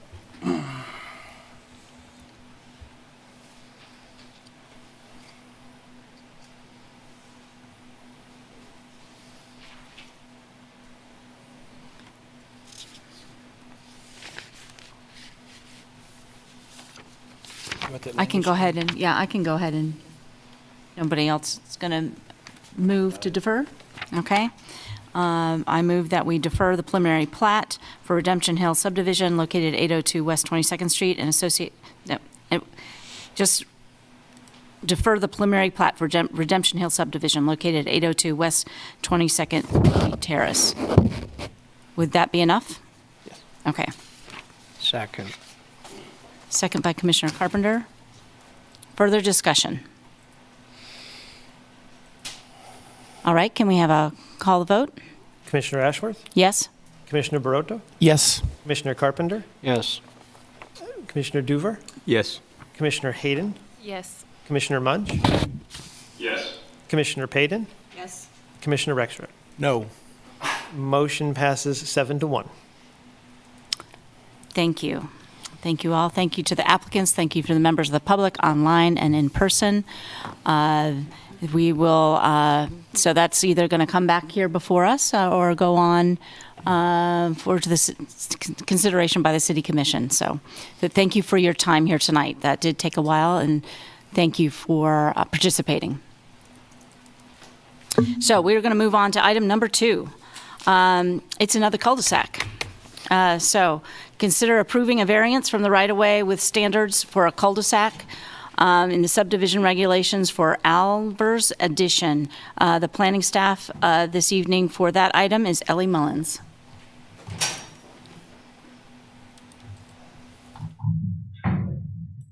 Good evening, Commissioners. Ellie Mullins, Planning and Development Services. The item before you this evening is a request for a variance from the right-of-way with standards for cul-de-sacs required by the subdivision design standards. This variance request is related to the minor subdivision for Ahlvers Addition, or MS 22-00273, which proposes to consolidate 2 existing lots into 1 lot at 1351 and 1355 Kansas Drive. Minor subdivisions are reviewed administratively. However, Planning Commission approval is required for variances from the subdivision design standards. The subdivision design standards require cul-de-sacs to have a 60-foot minimum right-of-way radius and a minimum 50-foot paved bulb radius. The existing cul-de-sac has a 50-foot right-of-way radius, and so the applicant is proposing to retain the existing right-of-way width for the cul-de-sac abutting the subject properties. Staff has reviewed the variance request against the decision-making criteria provided in section 20-813G of the subdivision regulations. This analysis and the decision-making criteria can be found in the memo included within this evening's agenda packet. Staff concluded that the proposed variance meets all three of the criteria needed for approval. The city engineer has also reviewed the variance request and is supportive of maintaining the current right-of-way radius for the cul-de-sac. The city engineer indicated that there would be no plans to bring the paved bulb of the cul-de-sac into compliance once adequate right-of-way exists. Based on the findings presented in the variance memo, staff recommends approving the variance request to allow for a reduced right-of-way width of 50 feet for the cul-de-sac adjacent to 1351 and 1355 Kansas Drive related to MS-22-00273. Thank you. Do we have an applicant here this evening for comment? Steve Williams.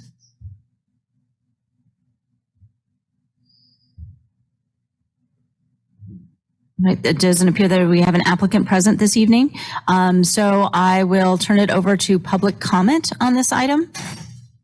Is there anybody in the room wishing to comment on item 2? Is there anybody online who would like to comment on item number 2? Variance from, nope, I'm seeing none. I will bring it back to the commission for discussion. Commissioner Carpenter. Question for staff. Would you by any chance have a diagram to show what happens to these two parcels if we go to 60 feet? I can show the existing condition. Don't have a diagram for if that were to be included. I believe if the variance wasn't accepted or approved, they would have to dedicate half of the required right-of-way, I believe. Yeah, they would have to dedicate 5 feet of right-of-way for the cul-de-sac to meet the standards. But I can share a diagram of the existing conditions. So these are the two subject properties. They would be combined into one. This is the existing right-of-way width, and then the paved bulb is about 40 feet.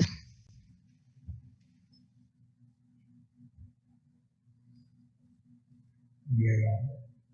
Well, I'm just trying to get a vision in my head of what's going to happen to the ability to access these lots if we expand that bulb in this case. The question of expansion and access to the lot's one thing. It looks like there's also an existing driveway that would be in play. Is that true? So there is an existing cul-de-sac paved bulb to these to these properties. Are there driveways in place now?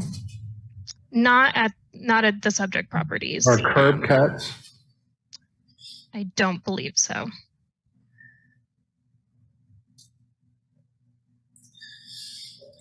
I'm looking at the driveway that's at the top of that image. Mm-hmm. Yeah. It's a part of that's on that bulb. Presumably that would be impacted as well, yeah? Which is really why I'm bringing this up, because if we expand the size of this bulb, the way these lots are currently designed, I'm just trying to figure out we would still meet the other code requirements for the setbacks and everything else for a driveway to still get into those lots. Yeah. Question for Steph, are there other cul-de-sac bulbs in this development that are of that same size and have already received a variance? There are existing ones within the original plat. I don't know if I don't believe any of those have gone through a variance process because this comes into play if you're combining the two lots. Most of the area that was developed prior to the adoption of the current code. So it would have been done under the 1960, 70 subdivision regulations. It was prior to the ones that we have today. And that's why you see the cul-de-sacs with the different dimensionals in this subdivision. Because I'm also paying attention to the slope on this land, which we're dropping from, it says 966 feet down to 930 feet at the back of the lot. So those are kind of steep slopes to be building on. So if we don't have enough space, I mean, we could push them back. Trying to get my undue hardship that we're at risk of possibly making these undevelopable lots. You'd be pushing them back on the slope for sure. And as I look through the packet, there's no objection from fire on this one. Ellie, as correct I me if understand I'm that. wrong, but my Yeah, Ellie, understanding yeah, fire was in agreement with this. Yeah. Yes. Okay. Yes, there was no comment. Right. From fire. Other comments? Other questions? Anybody good with the motion? Make a This one? Okay. I move we consider approving a variance from the right-of-way width standards for a cul-de-sac as expressed in section 20-810E5I of the subdivision regulations for Ahlvers Addition MS 22-00273, located at 1351 and 1355 Kanza Drive. Point of order, would you voluntarily remove the word consider and just ask that we have a motion to approve? Yes, I'll read the right line here, Jim. Thank you. Let me modify this, my motion. I move we approve the various requests for minor subdivision MS 22-00273 to allow a reduced street right-of-way radius of 50 feet for the cul-de-sac adjacent to 1351 and 1355 Kanza Drive, as shown in the proposed Ahlvers Addition plat drawing. I have a second. Second. Commissioner Barroto. And any further discussion? Can we have a call for the vote? Commissioner Ashworth? Yes? Commissioner Barroto? Yes. Commissioner Carpenter? Yes. Commissioner Duvar? Yes. Commissioner Hayden? Yes. Commissioner Munch? Yes. Commissioner Payden? Yes. Commissioner Rexroad? Yes. Motion passes 8-0. All right, thank you. We are on to item number 3, to consider approving a request to rezone approximately .13 acres at 900 Pennsylvania Street from IG to IL. Mary Miller will be presenting this particular application. Good evening, Commissioners. I'm Mary Miller, City County Planner, and I'll be sharing my screen.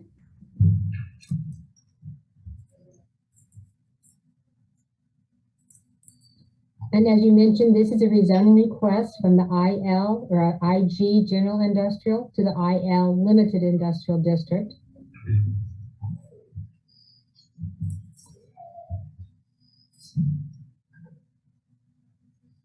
The subject property is about 1/10 of an acre and is located at 900 Pennsylvania Street.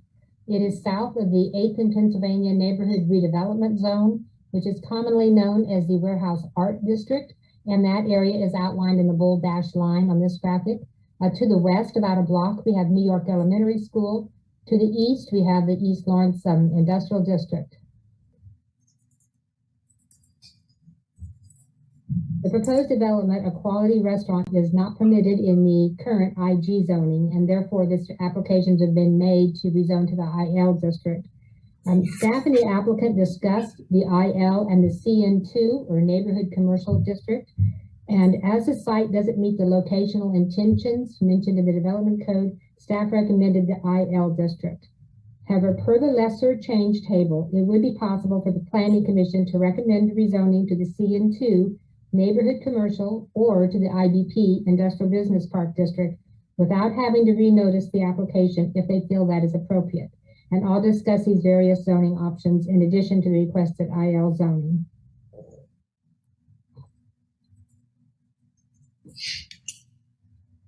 The intention is to build a quality restaurant on this site.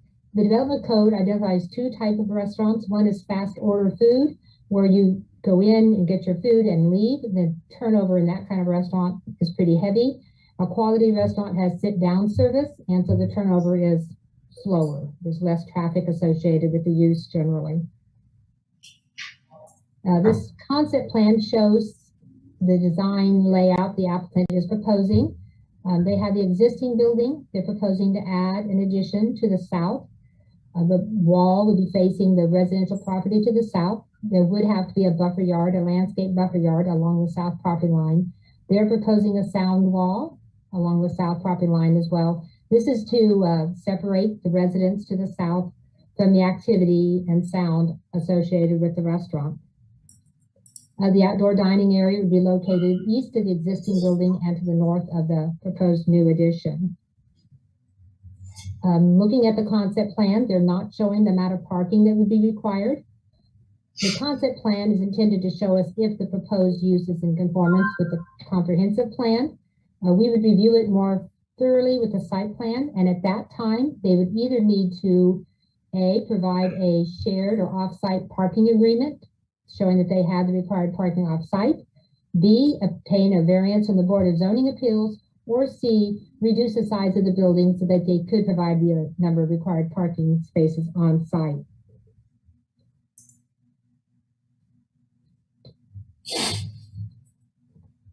This graphic shows the proposed development in relation to the adjacent properties. And as I mentioned, the building wall on the south is intended to separate it from the adjacent residential property, which is pretty close to their north property line. It has the landscaping.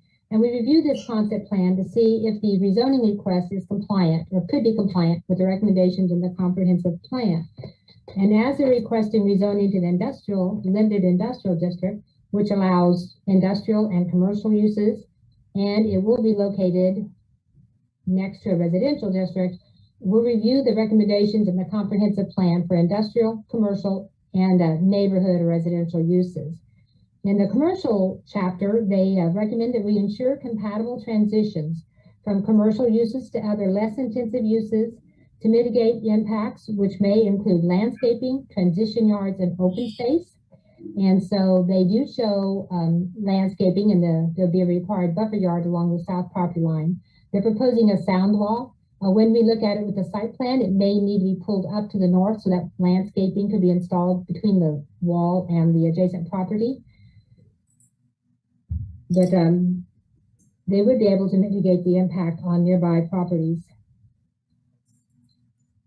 And then we require the site design and placement to orient buildings in a compatible and appropriate manner. And as I mentioned earlier, they'll have the walls to property to the south. The existing building would screen the property to the west from the activity area. And so the site design should be able to accommodate the use and minimize the impact on nearby properties. And then the comprehensive plan recommends we evaluate commercial vehicle traffic impacts on the surrounding area and minimize commercial traffic through residential neighborhoods. And that's a factor that will be included with the site plan review. Prior to submitting the site plan application, they have to have a traffic impact study done by an engineer. They submit that and the city engineer reviews it. It will analyze the amount of parking or traffic that's estimated to occur with this use, the times of day it would occur, and the routes it would take. And they would review that with our street network to determine if our street network is sufficient for the use that's proposed or if any improvements were needed. For industrial, they have very general site location requirements. They could be a range of use sizes. They can have minimal slopes, and they should not be located in the floodplain. This is a fairly small size of a property for industrial zoning. It has no floodplain, and it does have a slope, but there is no significant slopes on the property. The industrial section also recommends that we review for compatibility with existing and future land use patterns. And with the site layout, it looks like it would be compatible. However, as the staff report notes, the limited industrial district does allow industrial and commercial uses, which may be too intense for this proximity to residential uses. And so staff is recommending conditional zoning to limit the uses that are permitted. And then the residential section of the comprehensive plan recommends that we preserve and enhance the character elements of existing neighborhoods. The existing structure, the limestone structure, was built in about 1905. It was previously used as a tavern, Charlie's Eastside Tavern, which was a character-defining element of the neighborhood. The concept plan shows that they intend to preserve the limestone structure with the redevelopment. Preserving the limestone structure and maintaining the commercial nature of the property would preserve and enhance the site. And so we look at various other review criteria for rezonings. One is whether the rezoning and land use would be compatible with the zoning and land uses in the area. The graphic on the left shows the various zoning districts already in the area. The subject property is part of the IG zoning district. To the east, we have multi-dwelling residential. To the west, we have single dwelling residential. To the north, we have commercial strip, limited industrial, and general industrial. So there is a variety of zoning districts. The zoning district would be similar to the zoning districts that are currently in place. The land use map to the right shows that there are commercial uses, that's in the pink. Industrial is in the purple, yellow is single family residential, and then the tan color is multifamily residential. It would maintain the commercial use that it's currently shown as, even though the property has been vacant for some time. This is how it's shown on the on the appraiser's website.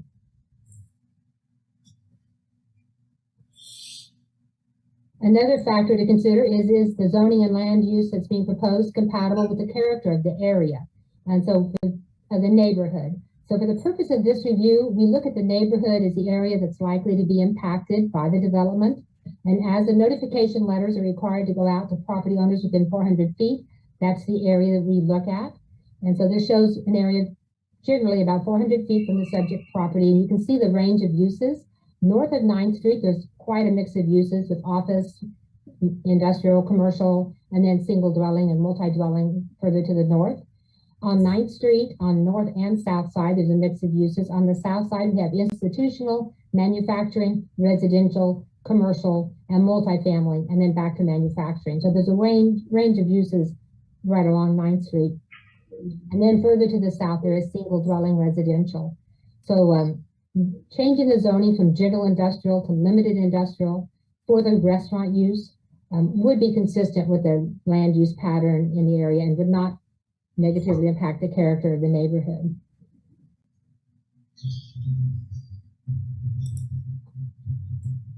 There are other factors that we look at. One is, what is the suitability of the property for the uses to which it is currently restricted? It's currently zoned our most intensive zoning industrial district that we have. Given the proximity to the residences, it's not a suitable property, and given the small size, it's not suitable for many of the uses allowed in this district.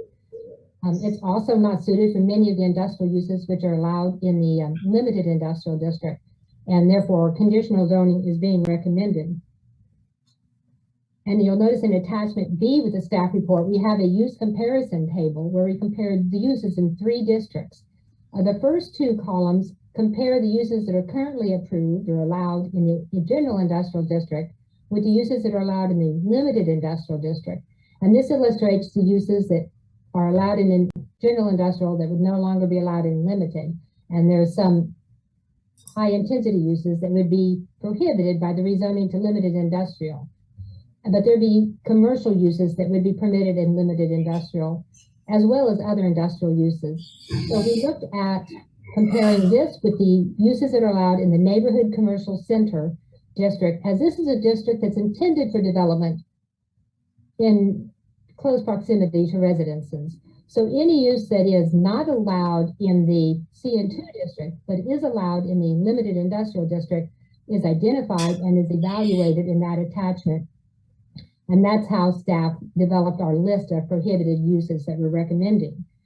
All the uses in the CN2 district would be seen as being appropriate, since that district was created for location in close proximity to residences. We look at how long the property's been vacant. The property was developed in 1905 and has a structure. However, that building was vacated in 2014 and it has not been used since. So it's been vacant, the building has, for about 7 years. We look at what detrimental impacts could occur with the rezoning. And so this is where we arrived at our list of prohibited uses. As some of the uses that are allowed in the limited industrial district would be too intensive for such a small lot in such close proximity to residential uses. However, the proposed project, along with the conditions, the proposed project would require approval of a major site plan, and the site plan review that goes with that should ensure compatibleness with the nearby residential properties. We look at what would be the benefit to the public's health, safety, and welfare from the denial of the application versus the hardship to the applicant. With the recommended prohibitions of uses, there would be no benefit to the public from the denial of the zoning request, as it's seen as being compatible with residential development. The hardship to the applicant would be that they could not develop the property with the restaurant. They would have to either develop with uses that are allowed in the IG district or submit another application for rezoning. One of the criteria is staff's recommendation, and as you can see in the staff report, staff is recommending approval subject to the condition that a list of uses be restricted. The retail market study is not required. That's only for zoning applications that are proposing over 100,000 square feet of commercial. And then there's a set of criteria that if we're recommending conditional zoning, to look at, is that reasonable? And the first requirement is that the condition should facilitate a clear and specific goal, policy, or plan recommendation. And the subject property is located within the East Lawrence Neighborhood Redevelopment Plan. And as discussed in the staff report, this is an action-based plan rather than a land use plan, and it encourages the retention of the mixed-use nature of East Lawrence. The plan recommends that appropriate land use and zoning be maintained, and the proposed condition on this zoning would allow a mix of uses while ensuring compatibility with the nearby residential uses. The proposed restricted uses also facilitate the comprehensive plan's goals for neighborhoods and housing provided in Chapter 4. Goal 3 is to preserve and enhance the character elements. And one of the action steps is to protect and improve the character and appearance of existing residential neighborhoods. And action step 3-3 is define the character by highlighting places of meeting or the unique value of each neighborhood. Another criteria for conditional zoning is that there must be a clear harm or negative externality that we're addressing, and the impact and the intensity of certain uses that are allowed in the IL district will be avoided with the conditional zoning. And then the last is that the lesser change table cannot be employed. And as I mentioned, there is a lesser change table that recommends you could either go from limited industrial to the CN2 district, neighborhood commercial, or the IBP, industrial business park district. These would both be seen as lesser changes, and these could occur without any additional notice if the planning commission felt that was appropriate. The IBP district has a requirement of 5 acres as it's meant to provide an industrial business park appearance, so the site is too small for IBP.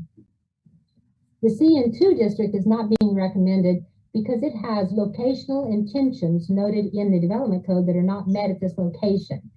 The development code notes that neighborhood commercial centers are intended to be located at least 1 mile from another commercial center, and in this case, there's commercial development across 9th Street.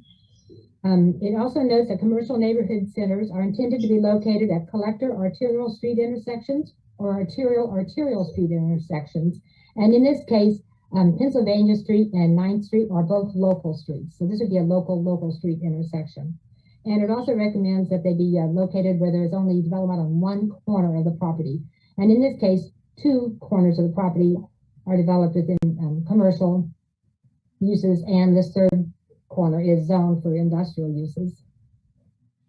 So while these are intentions and not requirements, the fact that none are met at this location could make this an unsuitable property for CN2 zoning, and therefore staff recommended the IL zoning.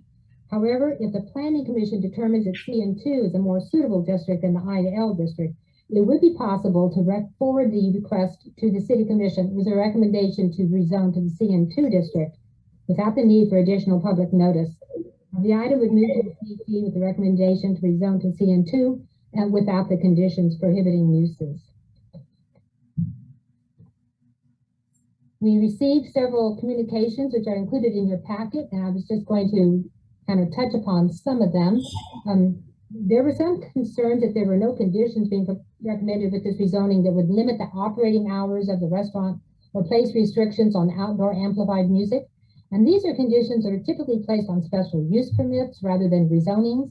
The property is not limited to only a restaurant use. There's a range of uses that could occur. They're planning on a restaurant, and they've showed us how they would develop if they do develop at the restaurant. But we don't typically place this specific of conditions on rezoning applications. With the site plan review, the intention is to develop the site and orient the buildings in such a way that there are not negative impacts to nearby properties, regardless of the time of day. There was concern with the increased traffic and parking issues along Pennsylvania Street. As mentioned, parking would be addressed with the site plan, and traffic would be reviewed and addressed with the traffic impact study. They would like a better transition to the neighborhood than the restaurant that's being proposed. And there are several very specific questions on the site plan, such as how tall would that deck be? How would the noise be mitigated? And these questions would be reviewed at the site plan level. And I just wanted to touch on how the site plans are reviewed. Before the applicant submits a site plan, they mail notice out to everyone within the 400-foot notification area, all property owners, and to the neighborhood association. And we always recommend that they speak with these people beforehand, meet with them and discuss the project, but they have to mail this notification letter. And therefore, people are aware that it's being submitted to the planning office. If they contact the planning office, we send them copies of the site plan. They can provide comments to us, which we will forward on to the applicant, and we'll return revised plans to them so they can be very involved in the plan review process. We're happy to meet with the neighbors.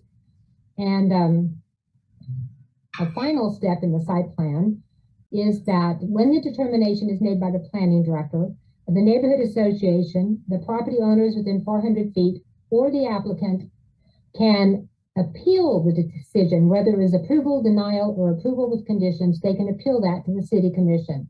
So there's quite a lot of involvement in the site plan review. And there was some concerns with the fact that the building would be larger, and also with the impact of the dumpster on the alleyway with the high pedestrian traffic. And so staff's recommendation is for approval of the rezoning request to the IL district and forwarding that to the city commission with a recommendation for approval subject to the condition restricting the uses. However, the planning commission does have the option to recommend rezoning to the CN2 district without conditions. And that concludes my presentation. I believe the applicant is present today. Thank you, Mary. Yes, it's now time to hear from the applicant. Is this Patrick Watkins? Yeah, thank you, Commissioner. Is there any time limit that I should be aware of? 10 minutes, please. Okay, I'll try and get it in 10 minutes. There's a lot of people here and there's been a lot of concerns, and so I want to be thorough. I do have some presentation materials.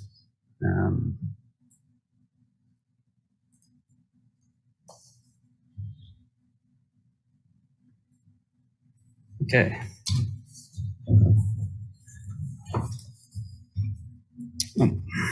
I'll just use this. Good evening, commissioners. My name is Patrick Watkins. I'm an attorney. I'm here on behalf of Brad Ziegler, the applicant here. He is under contract to purchase this building at 900 Pennsylvania, and I call it Charlie's East Side, just for ease of reference. But I'm really pleased to be here. I'm pleased to introduce this project to you for a number of reasons. This project follows the success of a number of great projects that have rehabilitated 100-year-old plus masonry brick buildings in this district. And over the past 10 years or so, we've seen new life breathed into the Polar Lofts, into Bon Bon, Cider Gallery, Poultry Building, and this project just builds upon that. This is all part of a larger, longer-term redevelopment plan that's happened in East Lawrence in this district. And if you're not familiar with it, I know some of you are new, but there's something called the 8th and 10 redevelopment zone. This is forecasting all of this redevelopment, and it's great long-term planning by your commission that was involved, by the city of Lawrence. It was enacted in 2006, and I just want to kind of introduce that because there is a broader story to be told here about the success of this district. It's in large part to forward-thinking commissions and forward-thinking planners. This project saves a building that ought to be saved. Unlike Bon Bon, Poultry Building, Cider Gallery, this property is not protected by historic covenants, by historic preservation code. So this is a little bit unique from those other projects. Another reason why this project is unique is that it will add a neighborhood-friendly restaurant to the area. These neighborhood-friendly restaurants have become so enjoyable. Bon Bon was around for a little while, and I think they're on hiatus right now. Culinaria is just down the street. Lawrence Beer Company. All of these restaurants have residential neighbors. Lawrence Beer Company has 14 units on the second and third floor. The Polar Lofts oversees the dining area for Bon Bon. So I wanted to get that out there because I think that's really what this is building on. This is in line with and in sync with the goals of that redevelopment plan that mixes uses. And for this property, it's calling for a reopening of a neighborhood establishment, even maintaining some of the things that the neighborhood grew to appreciate about Charlie's, like a taco night. And perhaps the best thing about this project, and one of the reasons I'm so excited about it, is that it's got Brad Ziegler behind it. He's a local restaurateur. He's got a track record of being able to pull this off with historic buildings, with local neighborhood restaurants that can be appreciated by the neighborhood. He just finished Big Mill, and if you haven't been there, it's a good example of exactly this type of project. It's much bigger than this site can afford to be, and it's a much bigger building, but it is a historic building that's been converted into a neighborhood restaurant, and I think it makes a great comparison, and that's one of the reasons this particular application is so exciting for me. And so our first step in this process was to meet with city staff, figure out what it takes to get a restaurant at this site. And it's kind of strange to think about asking for permission to have a restaurant because this site's been used since the 70s as a restaurant and bar. But currently this property, as Mary mentioned, and she did a nice job with her summary, but it's general industrial. That's the current zoning designation. It allows a range of uses that are not compatible with residential areas. We're talking about explosive storage, intensive industrial uses, truck stops, heavy equipment. IG is not appropriate. That's its current zoning designation. We met with city staff. We identified the zoning categories that could be considered. And ultimately IL was picked. And it was picked almost exclusively because it allows a quality restaurant and it fits the criteria for a rezoning. The other zoning designations didn't match up. Now, Mary had some discussion about how CN2 could work, and I'm not opposed to that discussion, but I think it's a bit of a perversion of the code to think that CN2 would be more applicable in this area than just a slight rezoning, downzoning from IG to IL, but we can talk about that. As a second step, Brad started working with Mike Myers and Stan Hernley at Hernley Architects. They started looking at how can we design this site to make sure that it's compatible with the neighborhood, keeping in mind the transition to the residents on the south. And the initial draft designs have all contemplated the same approach. Preserving the building, first of all, adding space for ADA access and bathrooms, accessibility and code-related requirements, but using the improvements to create a buffer. I heard from Brad today that the bathroom area at Big Mill is bigger than one floor of this building. So you can't really do much at this site without getting an addition in. Projecting the restaurant activity to the north and other commercial properties, all of the designs have taken off the front porch of the front of the property to keep the activity away from the neighbors. I do want to move forward. This is a great picture. You can see the backside of it. These are Swedish stone masons from the 1920s. This is its current arrangement, and you can see that porch really does extend far to the south. And so when Brad and Mike started dreaming up how this property could interact, well, let's take off the front of this thing so we don't extend further toward the residential neighbors.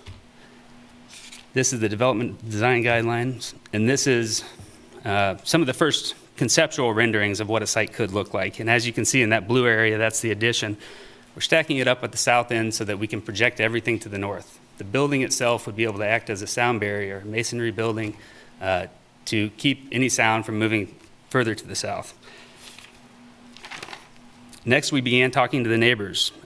Brad secured a lease agreement with Tony Kresnick, who owns a parking lot across the street. We've been told that this parking lot is not site planned yet, and we'll have to get a variance for it, and we're fine with that, but we think that this lease agreement at a minimum will be helpful for parking. We met with the neighborhood association and its members. We met with property owners up and down the street to get their feedback, and we began talking to Bruce and Jackie. They are the neighbors to the south, and they are the most impacted. We went ahead and just embraced it. They are too close to not talk to them. And they are also friends of mine and quite reasonable people. And admittedly, we started very broad, trying to think about how we can accommodate. And I think we addressed a lot of concerns. And a lot of things had already been done by Mike and Brad early in the conceptual phases of design, but we tried to talk about everything. And unfortunately, we're not able to meet their requests for hours of operation limitations, and we just didn't find common ground. But Brad was willing to make a number of commitments to them, regardless of their support, regardless of whether or not they could reach an agreement on hours of operation or anything else. So I do want to identify those. He's committed to working in good faith to integrate their commentary into his design process, his landscaping, his building and site plan, his dumpster and hood locations, lighting and noise reduction, to keep Bruce and Jackie in the process and take their input, to design the site to project to the north, creating screening and buffers to their house and other residences. And while we don't expect there to be a great deal of noise from a restaurant of this type, Bruce and Jackie had concerns about it, and so Brad made the commitment to offer to put soundproofing storm windows on the historic part of their property, just as a specific thing to them. Their house, I think it actually might extend over the property line, but it's quite close. And it might be able to buffer out the train noises that you hear every night. It's only a block away. If there's stuff going on at beer company or cider gallery, which they say they can hear, it would block that out too. So those are the commitments that Brad was willing to make regardless of getting any support from them, because just as a good neighbor, I think he wanted to step out and do that.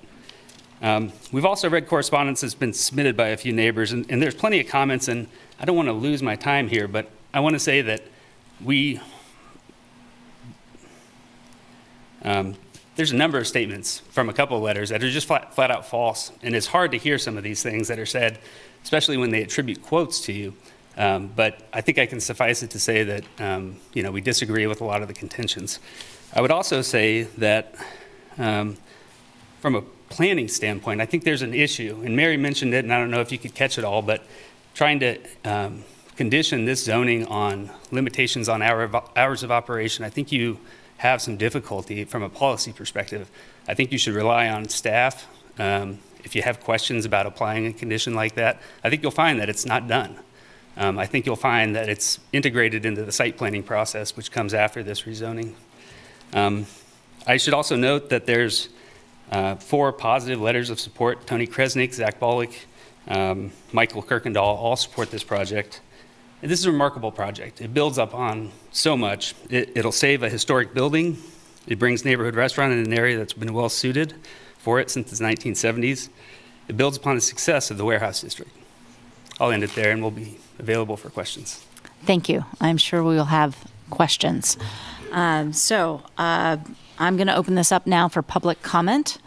We'll start with people in the room who have been waiting patiently for this item to come across. So if you step to the podium and state your name, you have 3 minutes for public comment. Just because I brought a picture, so it's a little clearer of maybe what we want to show. So I don't know who showed. She's right there doing it.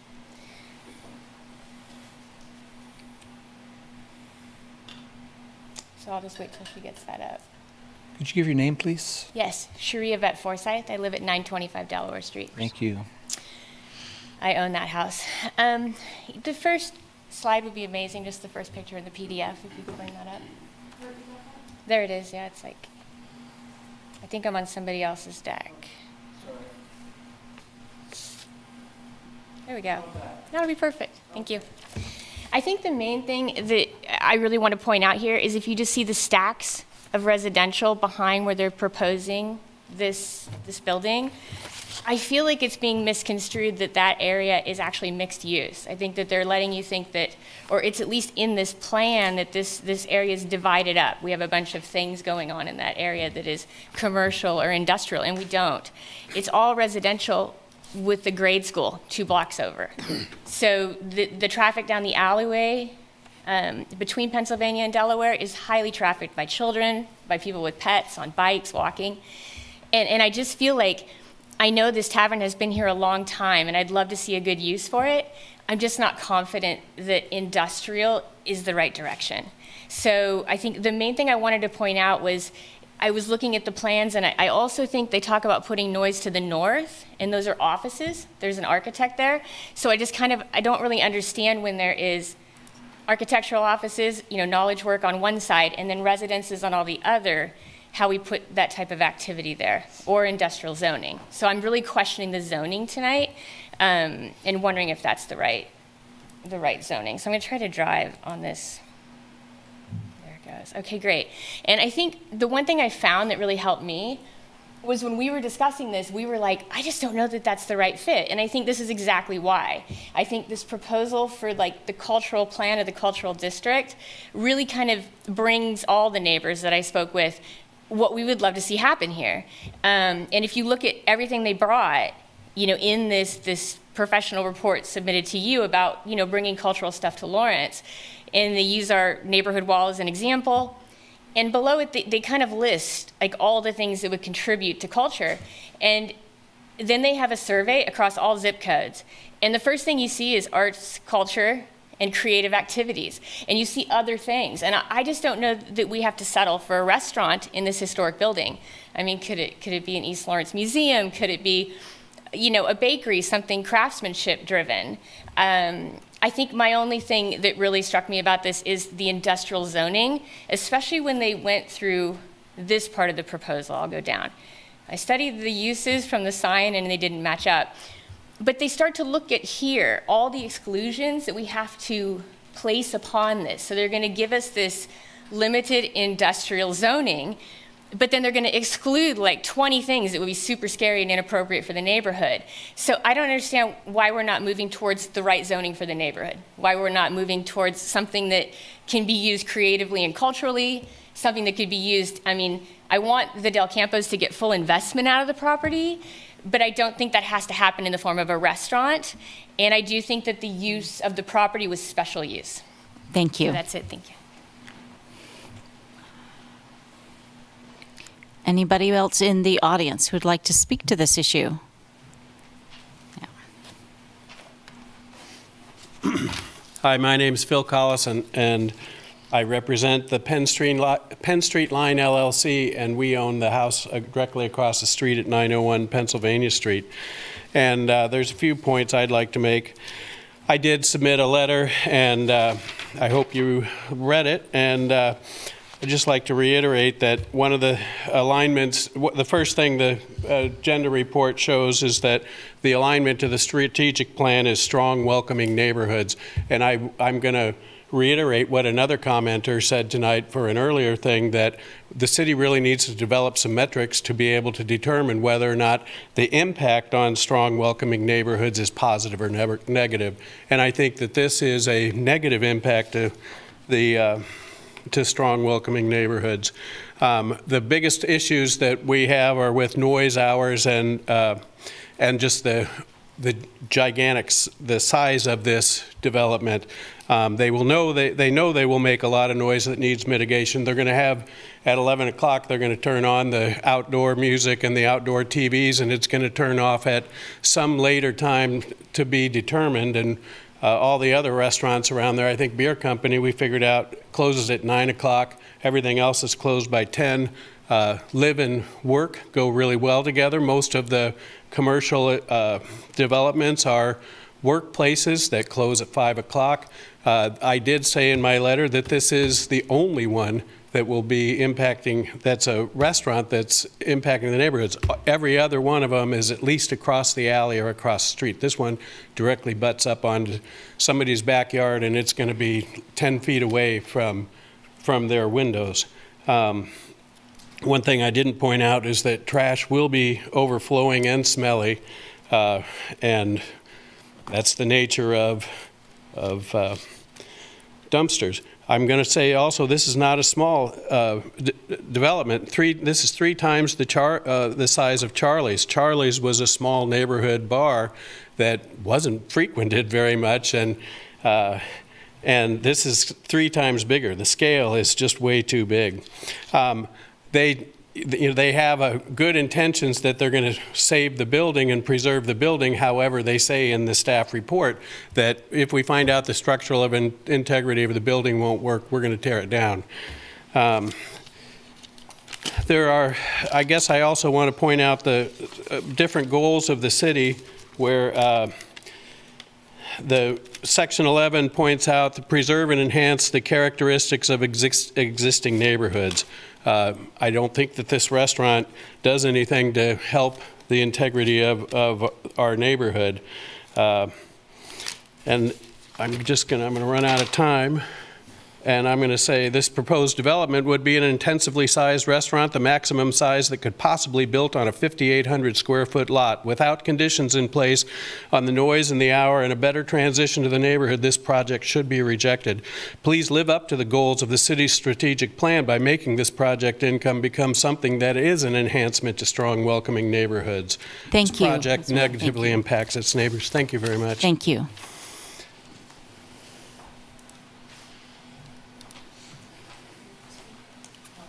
Hello, everybody. My name is Jackie Counts. I live at 904 Pennsylvania. I submitted a letter as well and was asked to read the comments from a neighbor who couldn't be here tonight. So these meeting notes are from James Duft and Jessica Kellner, and they live at 917 Delaware. And I read as follows. As residents of the 900 block of Delaware, we share in our neighbors' concerns about the proposed rezoning and development of 900 Pennsylvania. We enjoy our neighborhood's lively and family-friendly culture, and we support the development of a business at 900 Pennsylvania that meaningfully contributes to this culture. However, without clarity around the plans, restrictions, and opportunities posed by the project, it's impossible for us to support it in its current state. A few reasonable concerns are shared by many homeowners in our area, which we feel would logically be concerns of anyone living near a business within hundreds of feet of their home. Number one, light and noise pollution. What regulations and assurances is the developer willing to make and be legally bound to around light and noise pollution that will affect our neighborhood and our neighbors? Number two, hours of operation. The many successful businesses in our neighborhood respectfully close operations by 10 p.m. Our understanding is that the developer is not willing to be legally bound by these respectful hours. Number three, parking and traffic. There are already a number of safety concerns around traffic and parking in our neighborhood, particularly concerning there are numerous children and pets in the area, not to mention an elementary school within 2 blocks of the proposed development. What assurances, guarantees can we receive that both parking and traffic will be addressed? Number four, building site expansion and capacity. It's our understanding that no assurances have been made or communicated around the capacity of the proposed businesses. A small neighborhood business would be welcome, but a behemoth, sorry, this is truly not my letter, that dominates the neighborhood and creates both safety and transportation challenges for residents would not. How is this being addressed? We are not open to losing access to our parking areas to accommodate a new business. Given all these issues, we respectfully request that a decision on this development be postponed until the developer can make an effort to allay our concerns and be legally bound to restrictions, accommodations to ensure the safety, culture, and well-being of our neighborhood. And that's the end of that letter.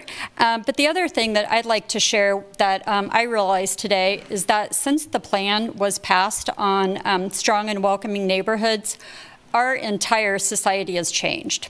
And so now it's not just a residential area, it's also a place of work for people during the day.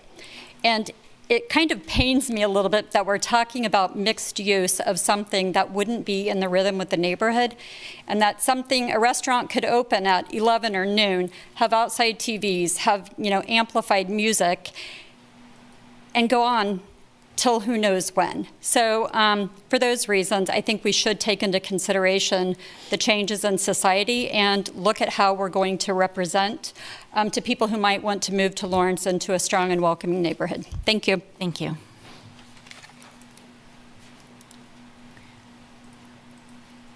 Other public comment from people present?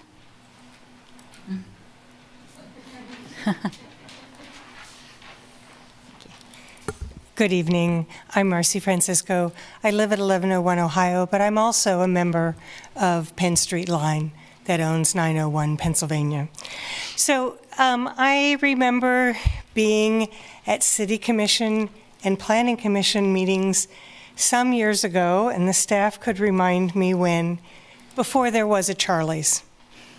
And a request was made of the Planning Commission to allow this site to become residential.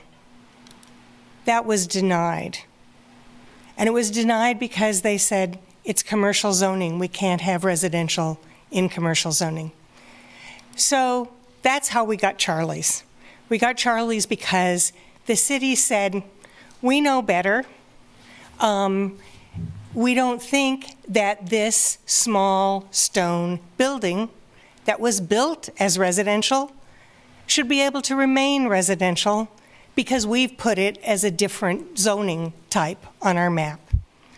So for a number of years now, we've had Charlie's, and that was fine. This change in zoning would allow one additional expansion and quite a large expansion. And so once again, it would be a recommendation from the Planning Commission and the City Commission to take a small-scale residential building and say, make it something else. I don't know that this is what the neighbors want. I don't believe that this is appropriate for the size of the lot. The zoning was never appropriate for the size of the lot. So one thing that's helped with the current zoning is nobody's going to use it for what you have it zoned for.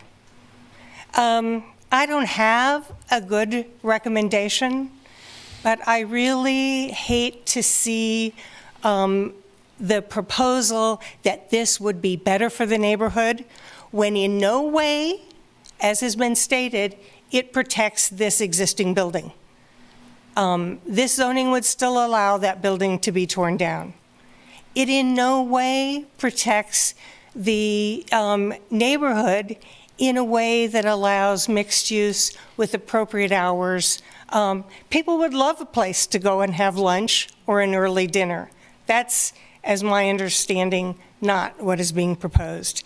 So the other properties that have been transitioned have not been single-family residents. Please think carefully about your decision. Thank you. Thank you.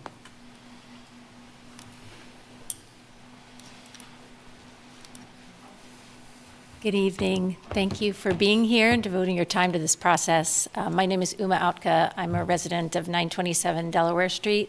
I've lived there with my family for the last 8 years. For that entire time period, the tavern, a former tavern in question, has been in essentially the state that you see it now. I honestly find it to be a charming structure, as many of us do. But this is a plan that is really concerning to us on the block. The alleyway in particular is, as the planner cited from my letter, we submitted a letter that I hope you've been able to see. It is an alley that is where all of us who live on both the Pennsylvania side and the Delaware side, we use that alley to access our homes, our gardens. We walk, we bike, we run every single day for 8 years along there. And this plan concerns me a lot to see that there's going to be a 2-story restaurant proposed with dumpsters facing that alley. And I know from walking in the alleyway behind downtown what those smell like. This is not appropriate to this site. This scale of significantly increased intensity. And if you think about the mix of use throughout the plan, there's a characterization of East Lawrence as mixed use. But I think Cherie said it well, that there are a mix of uses in our town, in our neighborhood. But that means that the choice of what goes where really, really matters. It has to be this delicate balance. So I invite you to walk along there, see this particular corner, this particular site, and what it would mean to this location. It will radically change the neighborhood scale of that whole corner. So we can talk about some of the other charming restaurants that we do have in the neighborhood. Note that Culinaria is open Thursday, Friday, and Saturday. It is not next to homes. It's not on a block that is entirely residential, right? We have Lawrence Beer Co.'s open till 9, except on Friday and Saturday. They don't do amplified music. Decade is called a restaurant in the plan. It's actually a coffee shop. They don't have a big, kitchen with big dumpsters or anything like that. What makes East Lawrence work what its livability depends on is very careful mix of uses. So I think there are a lot of suitable things that might be able to be proposed here. I just really don't think this is it for this neighborhood, and I think all that one has to do is walk down there and imagine living next to it, see how it changes what we live with today, and see that it's just not the right thing. So I think the industrial to light industrial doesn't make a lot of sense. There's a lot in the report about why the commercial doesn't work. That's kind of frustrating as a neighborhood member to just see that the one that seems right, or residential, hardly mentioned, just isn't being made available. If we really just say what to do with this site, let's push, not rezone for something that's just not a fit for this site in this neighborhood. So thank you for the opportunity to share my perspectives. Thank you. Hey everybody, my name's Mike Dever. I live at 728 North Blazing Star Drive. My office is located about 4 blocks west of this location, and I have been familiar with the neighborhood for over 20 years. Back when the city of Lawrence was considering redeveloping the north side of Pennsylvania Street, north of 9th Street, I went down there and took a good look at the neighborhood. And what we found there was industrial land. And the entire section of that northern and eastern area was industrial land for much of Lawrence's history. The building at 900 Pennsylvania is a sentinel in that area. It has stood on that hilltop since 1873 at least. I've done lots of research on that building. I wanted to buy it at one time because I believed it deserved to be preserved. And some of the complaints that people have, I understand, it's their neighborhood, it's their backyard. But in the past, there was over 50,000 gallons of fuel stored in the backyard of where the neighbors live right now. And in fact, when Bruce bought that house and he rehabilitated, Charlie's was empty, and so was the house that he rehabilitated. But he chose to live next to this house, which was a bar in its last iteration, and he invested thousands and hundreds of thousands of his own money into that property.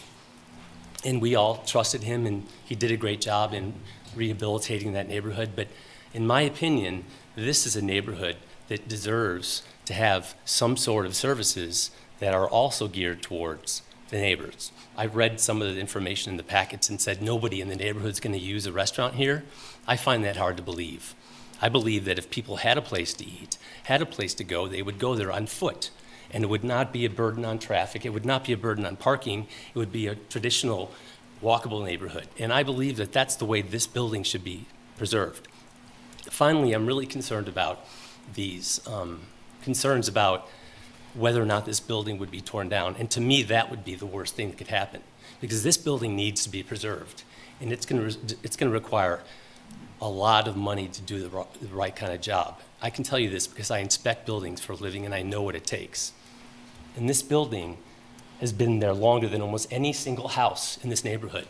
This neighborhood has been surrounded by industrial land use for over 100 years. So this sliver of neighborhood has sustained and persisted, and I think it should continue to.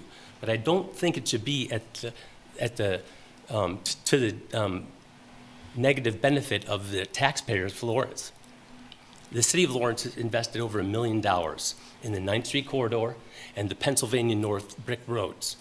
Money that many people complained about spending. Many of the same neighbors that are here tonight probably were against us intensifying that land use. But I think it turned out pretty good. And I think Charlie's could turn out pretty good too. Thanks. Thank you.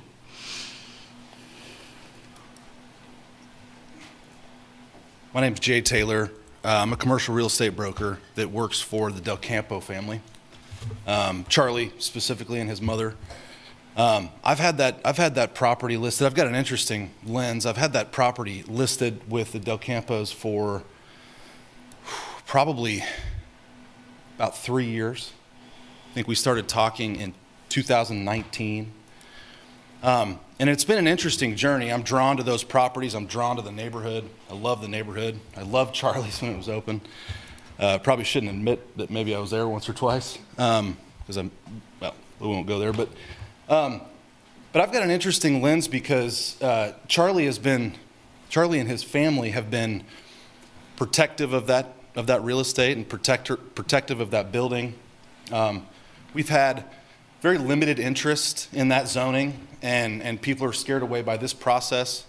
But Charlie and his family have really been protective around how they want to see the next chapter of that building used, how they want to see that building used. Charlie came into some health issues. They've had some family events that have dinged them a bit, and I've worked with them alongside that. It's been unbelievable getting to know them, just pure local Lawrence people.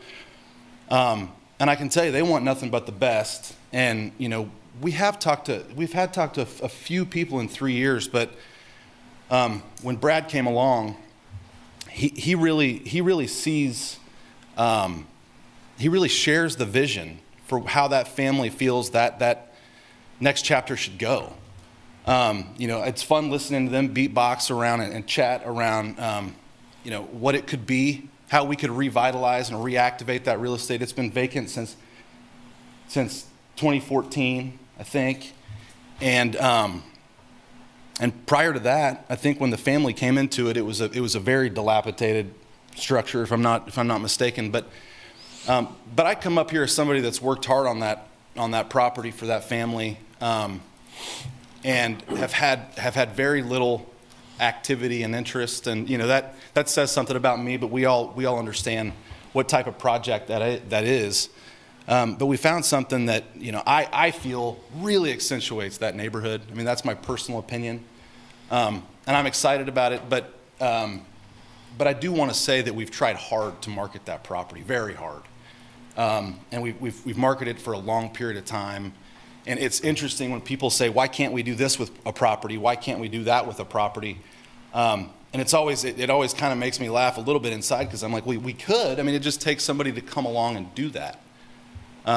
So thanks for your time, and thanks for what you do. I appreciate you listening to me. Thank you.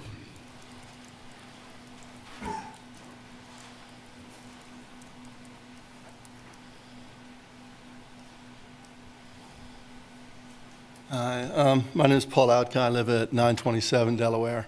And I'm here to speak against this project. And I'm joined by, I think, almost everybody who actually lives on this street, right, who lives in the residential neighborhood that is going to be affected by this, is here speaking against the project. So the people that live there that are speaking here, right, are people that don't want this to happen or have serious questions about what was proposed, right? So if the goal is to have a project that fits the neighborhood, that is well integrated into the community in which it's going to be located, it doesn't seem that, given that people who are speaking here, the people I've talked to who live there, want this, right? So it's not well integrated, in other words. At least as far as the people who dwell there. And there's a reason for that. And I think, would you want to live directly next to a 3,000 square foot restaurant with vent hoods? And would you want to walk next to the dumpsters every single day on your main route with your kids and your pets, right? Would you want to be next to a restaurant, directly next to a restaurant, in the case of Bruce and Jackie, that had no limits that they're willing to agree to on their hours or the noise, right? Of course you wouldn't. There's nothing wrong with such restaurants, but you wouldn't want to live next to it, right? That would not be something you would want. There's a reason why people are not psyched about this. Now, I am not in any way opposed to development, right, in general, right, or in this particular lot. I go to Decade all the time. That's where it's my favorite coffee shop, right? Our house is full of plants from Jungle House. My old Volvo gets fixed at Slimmers like every other week, right? So I have good neighbors that fit with the residential kind of pattern. I'm from cities. I like mixed-use neighborhoods, right? I like having commercial and so forth, but they gotta fit, and this one doesn't, right? And you know that if you wouldn't want to live next to it, it's no surprise that we don't want to live next to it, right, necessarily. Many other things would work. I don't think this is the one. Thank you. Thank you.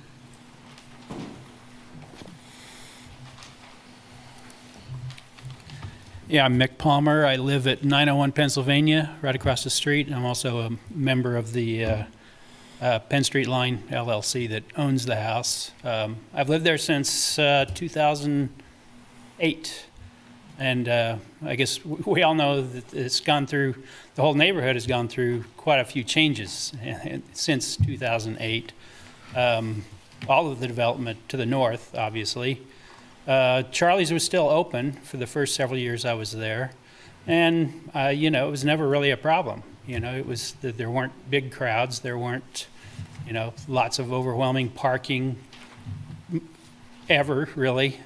But I don't see that, you know, remaining the same with this development. I mean, if it's going to be a successful restaurant, there's going to be cars on Pennsylvania Street. I mean, there might be parking elsewhere, but people are, you know, they're going to park the closest spot they can find, and that's going to be Pennsylvania Street. So I'll lose, you know, on-street parking. I'll have to develop some sort of off-street parking, probably. At any rate, I just want to say that the logical zoning for this lot and proper zoning should be residential. That it's not is, you know, there's a long history behind that Marcy brought up. But yeah, I don't see how this is going to fit into the residential nature of this neighborhood. Thank you. Thank you.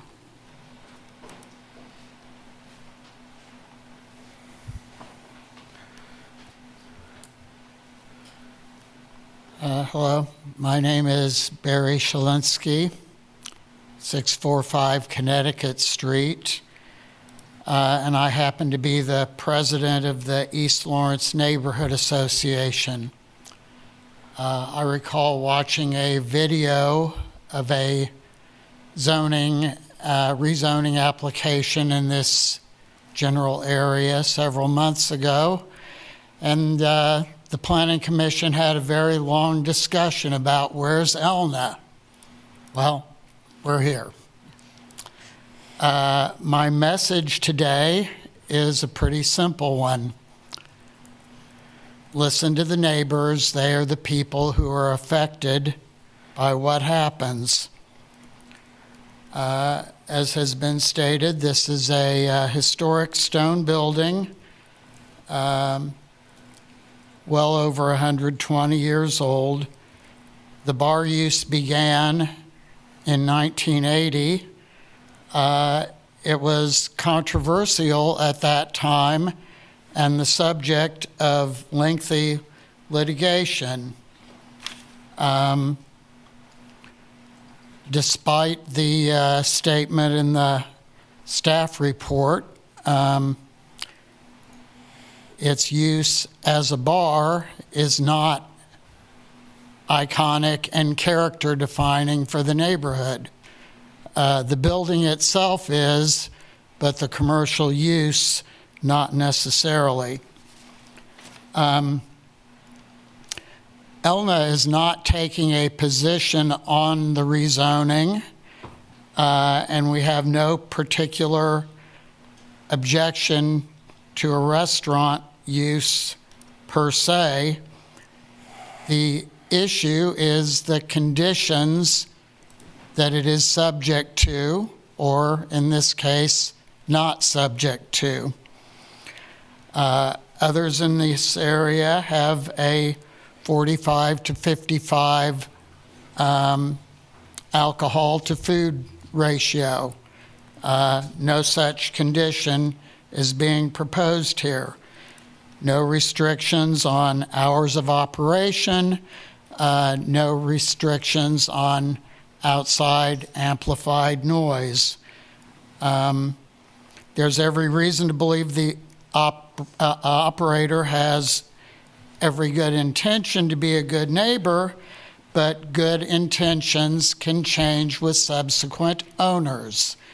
Zoning is to the land, not to the land owner or user. I've been reminded of this several times, and so I'm going to state it back.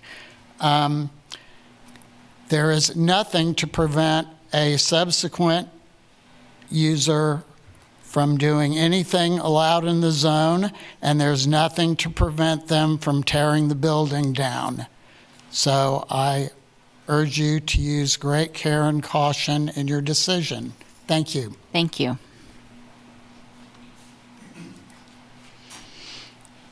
Is there anyone else present in the room who would like to speak to this issue? Yes.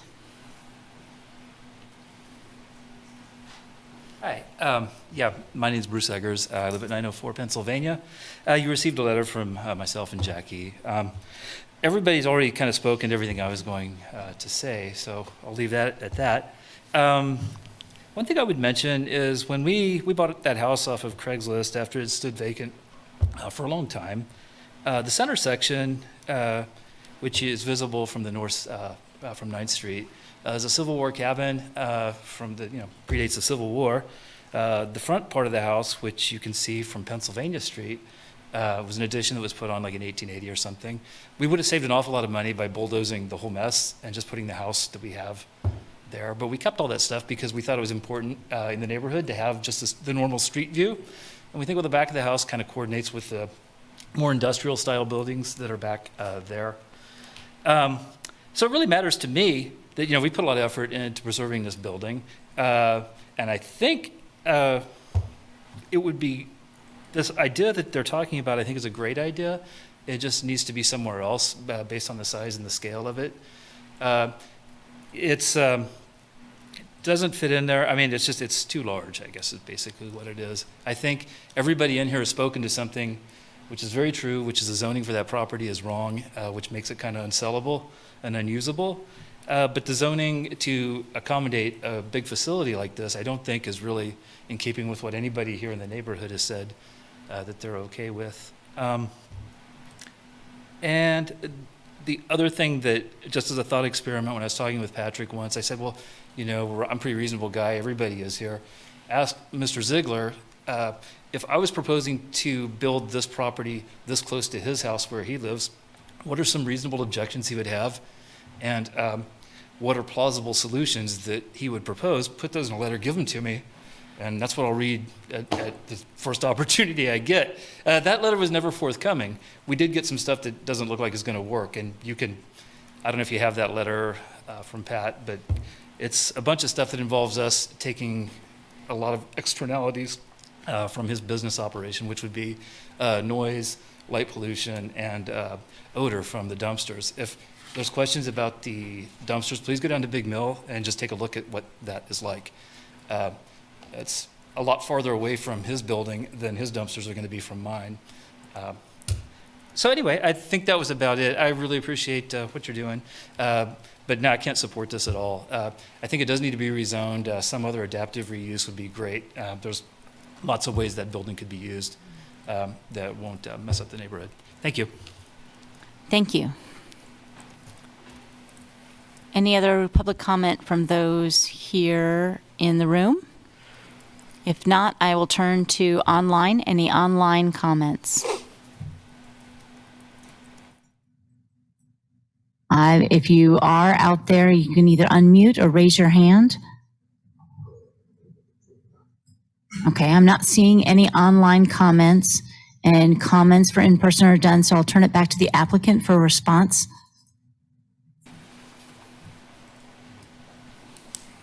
Hello, my name is Brad Ziegler. I'm the applicant. I wasn't really planning on speaking too much tonight. That's why I brought Pat, but I would like to point out there's just a lot of mistruth being brought up tonight about the size of this building. I asked an architectural firm to just give me a kind of a layout of what could we do, what could work here. And no, I didn't say give me a 1,200 square foot building, give me a 3,000 square foot. This is the next phase. We're just trying to get to, can we do it? Is it possible? And trying to work with the neighbors and have integrity and speak the truth, and I will do that with this neighborhood. That's my intentions from the very beginning. I didn't come in here trying to be the bad guy. I feel like, wow, I'm just as, you don't want it, I guess, I get it, you don't want it, but at least let's talk about what's really being proposed and not scare tactics that this is going to be some monstrosity that it's not. I would be fine leaving Charlie's exactly how it is. The city won't allow that to happen. by the time I put 88 bathrooms in it, there's no bar left. It's 600 square feet on the top floor, 600 in the basement. That's 2 bathrooms, basically. I mean, there's no way to, I mean, I still have to make money on this project. And so expanding and putting a commercial kitchen in it takes some space. It's not taking 3,000 square feet or 5,700 square feet like people have suggested. That's just not true.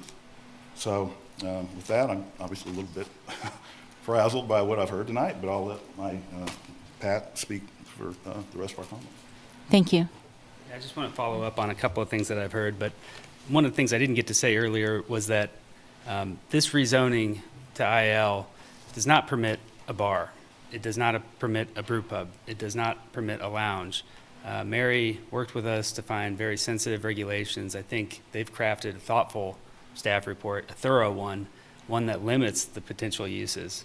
You've already heard that this property's been through a denial on a residential use in the past.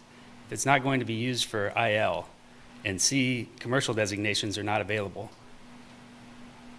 what options are available to the Del Campos, who've owned this for as long as it's been used recently?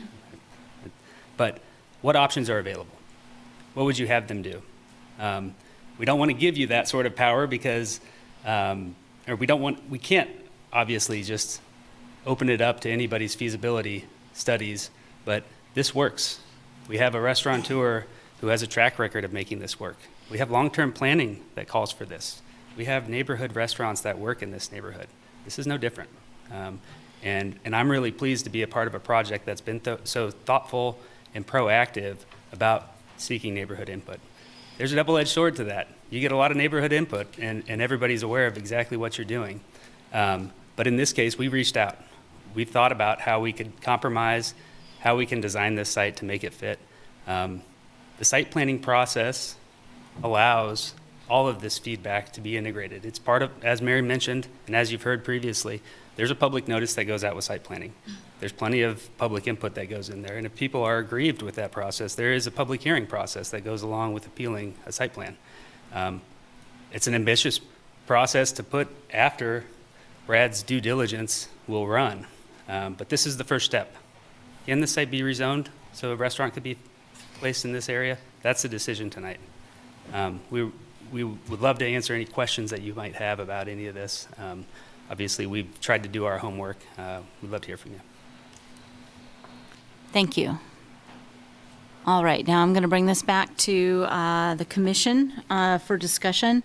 But I do want to reiterate a couple points that were made, that this is a zoning decision before us tonight. So this might, if this is approved, it might not necessarily be a restaurant. I mean, that's not the question before us. There are other uses in the IL district or in the CN2 district that could be allowed. So the restaurant question would come later. And I would actually ask if Mary Miller could just reiterate that particular process that would allow consideration of many of the points brought up tonight: noise, dumpsters, things like very relevant concerns. Can you reiterate what the process is for addressing that? You mean with the site plan? Yes. So tonight we have the zoning question, and so we can't put conditions on a hypothetical restaurant. Right. So can you say what the process would be? With zoning and with a use that is permitted with the site plan, we would go through the site plan review process. If members of the public contact us, we keep them in the loop. So we send them the revised plans, we get their comments. They're considered a reviewer like everyone else. And so we work with them, we find out what their concerns are. If the concern is noise, that's for buffering, sound mitigation. We don't set, usually, I've never set a condition on a site plan limiting a business hours. I don't think that's possible, but Jeff would have to answer that. We've just never done that. We usually try to design the site so that it's suitable at any time of day.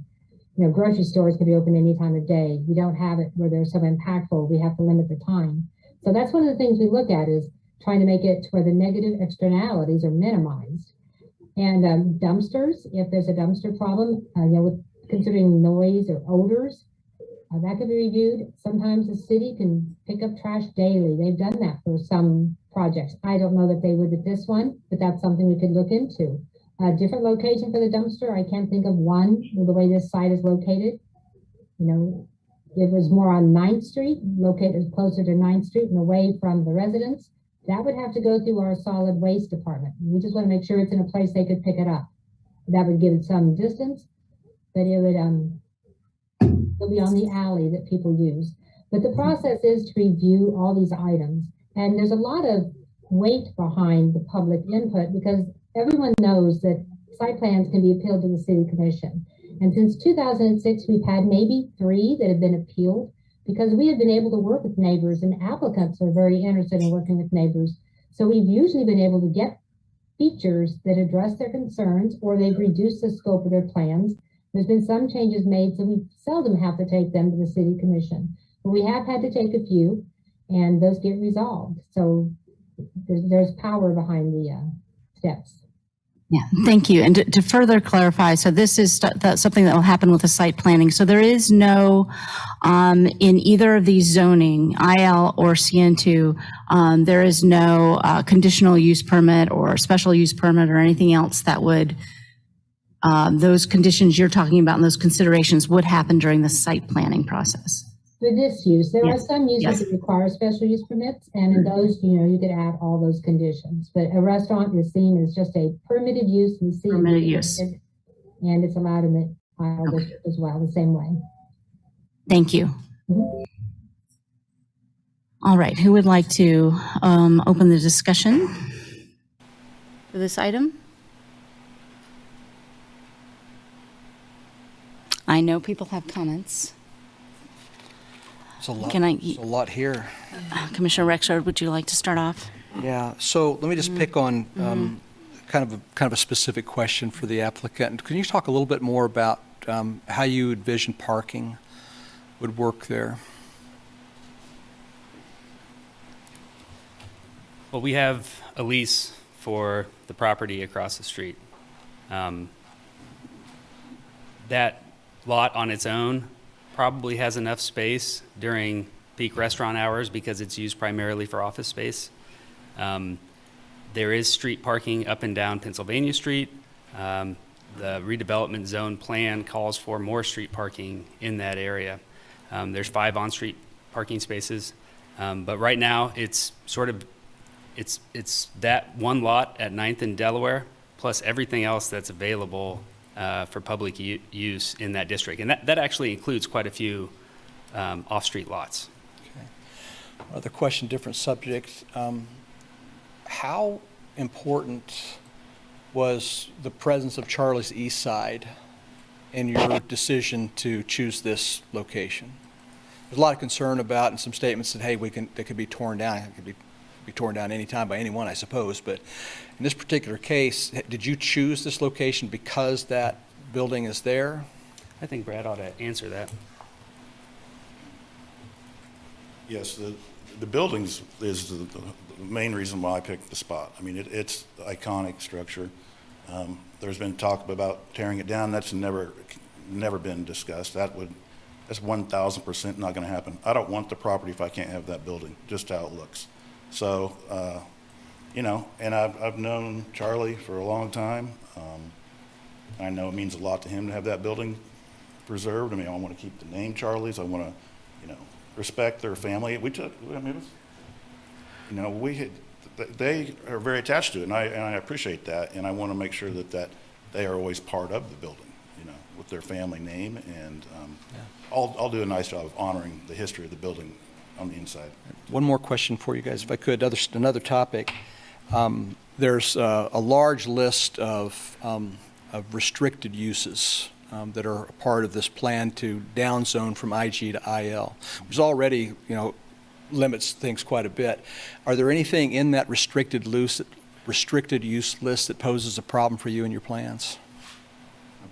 Probably prefer that. Yeah, I mean, the one thing that we saw was small event. There's been a couple of concepts that have been floated around town for like a tea room sort of thing where you could have not necessarily prepared food on site.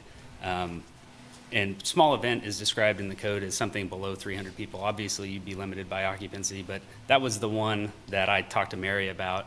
But she's pretty thoroughly kind of read through them.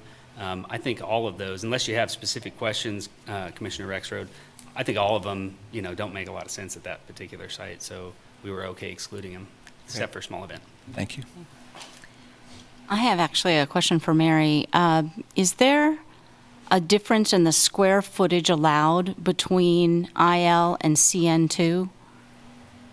Would there? For some uses there are, but not for a restaurant. The restaurant is just allowed in CN2 with no standards, no size limitations or any other site-specific standards. So, had there been, we would have just applied that to this district as well. And Thank you. The event center is allowed in CN2, but with a special event or special use permit. And so we just didn't add that. And if it was important, that could always be added to the list of permitted uses with a special use permit. Thank you.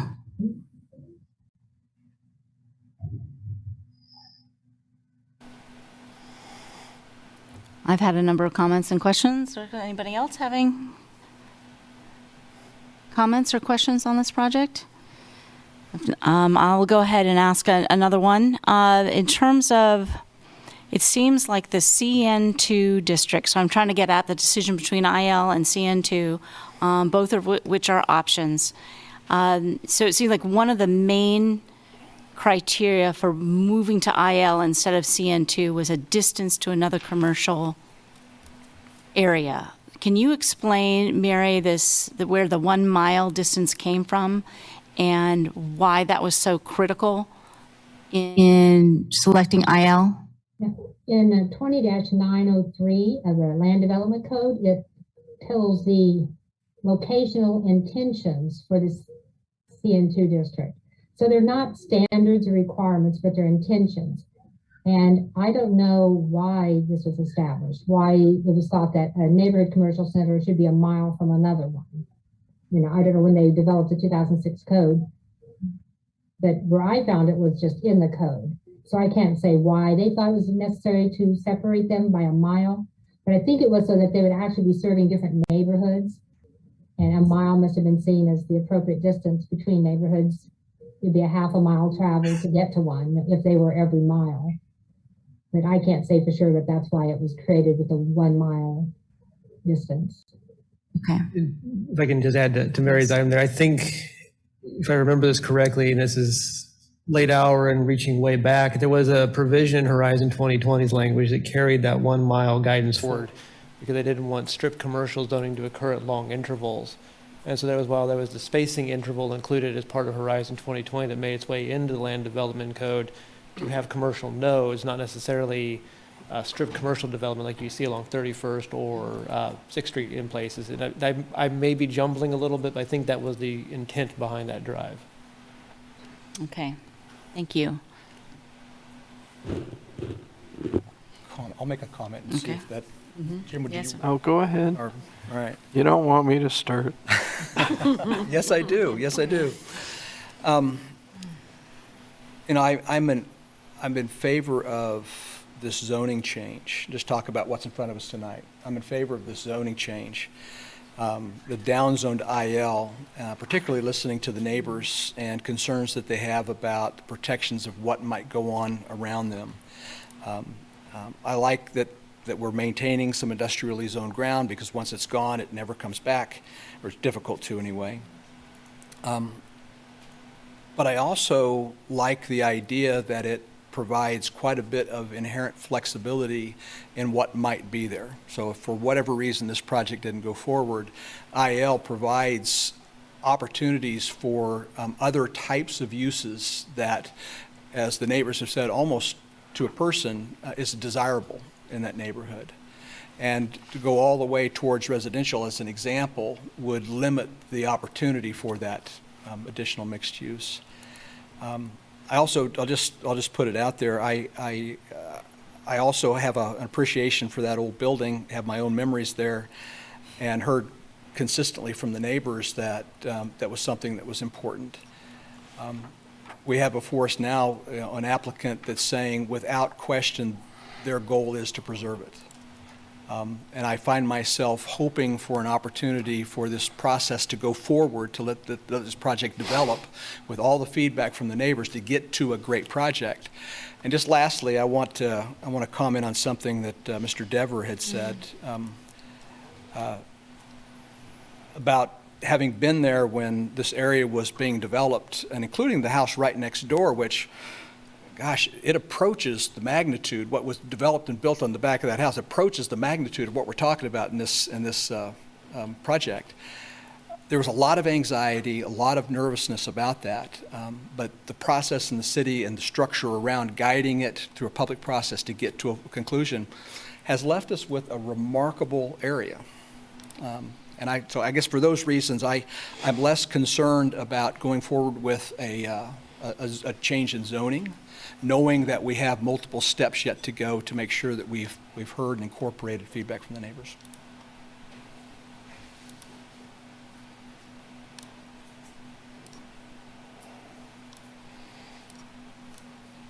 I have a question. Yes, Commissioner Munch. Yeah, this is a follow-up for Mary. So I just want to confirm my understanding of the site plan process in that that's really just, that process is to speak to restrictions requirements with respect to the actual physical site. Is that correct? You had mentioned that you don't usually set hours for an operation in the course of that process. Is that because that's just atypical, or is it because it's impossible to do during that process? I don't know if it's possible. I know that we don't typically, because like you said, we're looking at the site. We're looking at the landscaping of the commercial design guidelines or industrial, depending upon the use, and the building, the layout, and the use itself. That as far as these others, they usually require special use permits. That way we can look at how much noise are you making, how much music do you have at what time of day. We don't look at that with site planning as a rule.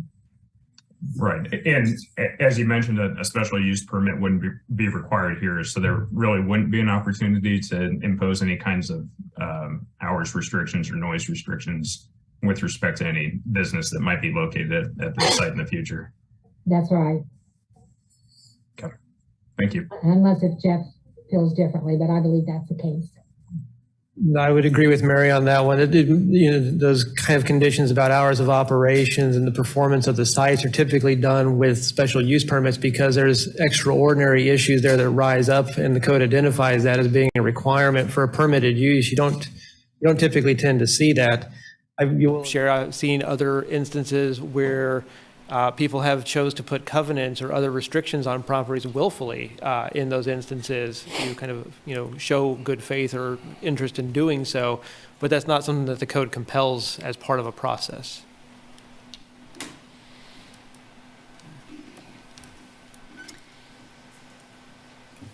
Commissioner Munch, do you have a follow-up, or are you good? No. Okay. That's helpful.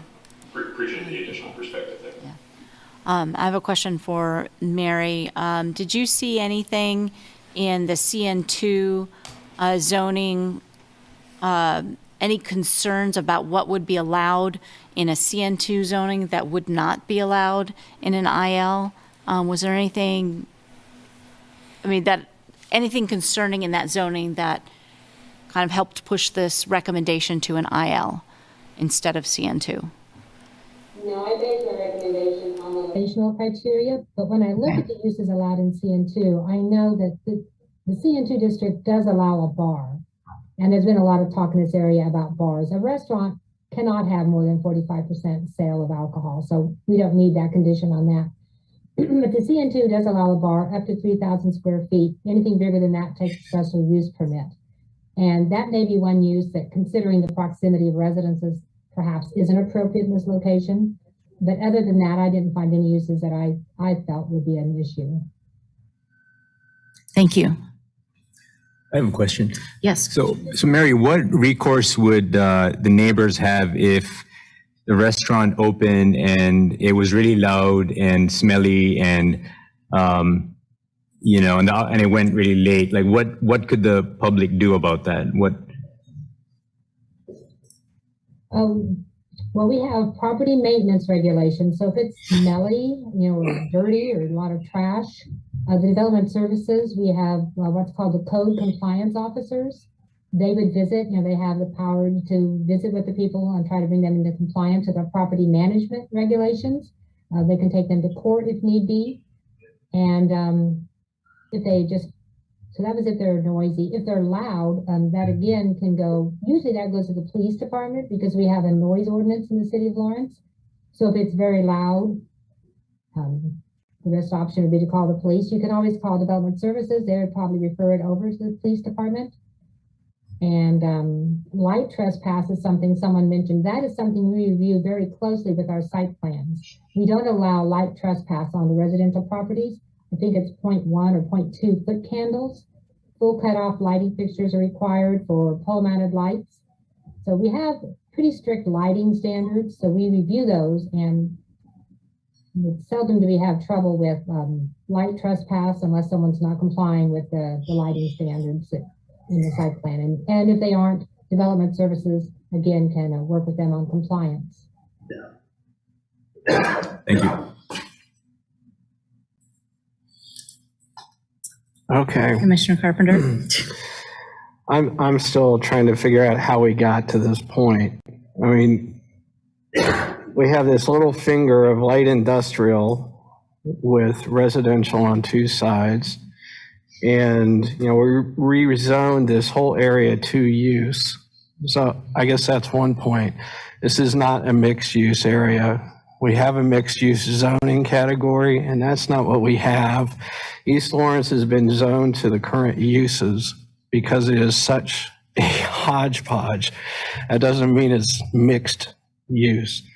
It means that's what we have here. And somehow I'm going to assume that the non-conforming use status was lost prior to us doing the rezoning to use. Correct. Which is why we didn't get this as a more acceptable zoning parcel. Because if it was still operating as a bar or a restaurant, I assume we wouldn't have called it light industrial. In nonconformity of the situation would not have affected the zoning. The zoning would have led into the nonconformity. So it would have been a and I'm reaching back a little bit here. I hope I'm getting this right in order here. It was a bar prior to the development or to the adoption of the land development code. So it was a non-conforming use when the zoning code was adopted in 2006. When the use ceased, that's when the non-conformity fell out. The zoning has not, to my knowledge, changed since the adoption of the land development code. But we had the opportunity for all these zonings to change when we zoned this entire area to the current use. And this one didn't change. So I'm trying just to establish the timeline here a little bit. Because we had non-conforming uses that now have the proper zoning category when we did this whole area. Don't remember if this was in the scope of that area, and Becky will correct me if I'm wrong since I believe she worked on that item, but it was also at the owner's discretion if they wanted to participate in that process to rezone. So they may have elected to not go through with that process, but it also may have been outside the area. I just don't have that off the top of my head. Okay. Another thing we haven't really addressed is the East Lawrence neighborhood plan. So under the current plan, and maybe I'm looking to Marcy or Phil or Barry, anybody that can tell me what is listed in the current East Lawrence neighborhood plan for this parcel. How has the neighborhood identified the use for this? And then segue into the fact that planning office is currently helping you update your plan. Have there been any discussions about this parcel yet? They've asked what kind of... Could you come up? Yeah. Could you come up to the podium, please? That way we can all hear you and those folks online can hear you. Phil Collison and neighbor. Really, there hasn't been any discussion about any specific lots that I'm aware of. I've been on one tour and, what kind of fencing would you like and how big would you like the buildings to be is kind of it. And there hasn't been any sense of the history of the neighborhood or what has been in the revitalization plan that was adopted in 1978 or 1980 and then the updated version in 2001. And I have a hard time seeing what direction that project is going. We're not talking about individual uses in specific areas that I'm aware of. Barry, do you have anything you can add to that? Barry Shalinsky. So far, the work with the planning staff has been pretty generic. We have really talked more about principles than, this particular parcel should be used in this or that manner.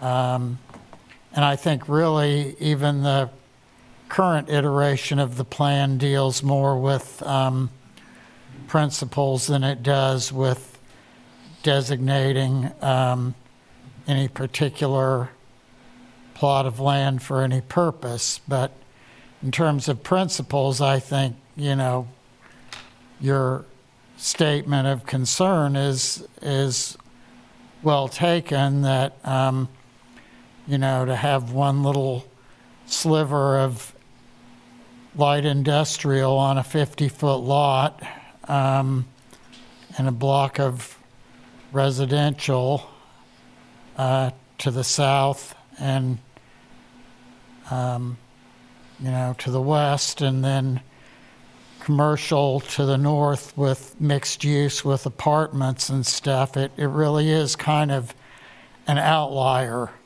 And I'm not saying that's good or bad. It's just, it's a hard situation to deal with. Thanks. Yeah, it's what we have to work with, which is forced us into conditional zoning, which carries its own issues with it. And I understand we couldn't go to CN2 because of the distance requirement, which is the same thing we've been seeing with the West Hills Business Park over and over and over again, and doing conditional zoning there. So this is, within the criteria that we've established for doing the conditional zoning. I'm not thrilled that it's going to IL. But that's the request tonight. We can't substitute anything else for that. And I think there was, Mr. Washington, did you have a response directly to the question that Commissioner Carpenter asked about the plan for that parcel, his specific question? About what the neighborhood plan showed? Do you have? Yeah, I pulled it up and we did consult it in this application. Charlie's Bar is identified as a cultural landmark, and it's on page 9 of the 2002 plan, and it specifically has a map with a dot over his property, and it's labeled Charlie's Bar. These are visual neighborhood reference map, and there's about 34 of them. So it's called out specifically within the plan, and part of the plan is to preserve culturally iconic, or I'm not using the language right, but to preserve the visual perception of the neighborhood. Right. So I think it is referenced, but not in the same ways that the plan is. But also say that, in response to your commentary, that we have to keep in mind that this is part of 9th Street. 9th Street has had a range of uses for a long time. Mike Deaver knows this because he studied these properties, but the industrial zoning in this part of the area, in this part of town, and I've done a lot of rezonings over there, it was very intensively used all the way through the 1970s. I've been here for a lot of those. Right, okay. So. Yeah, well, I appreciate that. No, don't go away. I'm just, curious because we have, we've identified Charlie's Bar as a cultural. Are we identifying the structure, or are we identifying the structure just by the name, which was a non-conforming use? So, it gets a little bit wonky when you try to, parse this all out under the codes that we're working with, just exactly what we are talking about, how we got this odd parcel and how we're forced into a position with this request tonight to decide whether or not to go with a conditional zoning. So it's, this is like all the years I've been up here condensed into one application. So, I'm just struggling a little bit because we can't put conditions on it like we would if we were trying to do a special use permit. We're just opening it up to potential land uses, and we don't know what that might actually end up being. Now, we have assurances we have one person that wants to do what's being presented here tonight. But that's personal business things, that's not land use, and we're just trying to get to what's the appropriate land use for here and what could happen down the road if this falls through or if this property is lost to a tax sale or whatever. So I'm struggling a little bit, just trying to wrap my head around just what we're being asked to accomplish, because it's not about building a particular type of restaurant here. We're talking about land use. So, we studied this for a long time with staff. I mean, we did have a thorough pre-application meeting. We vetted these things. I see CN2 and IL as 6 one way and a half dozen the other. We're constrained on the uses that would be approved on either one.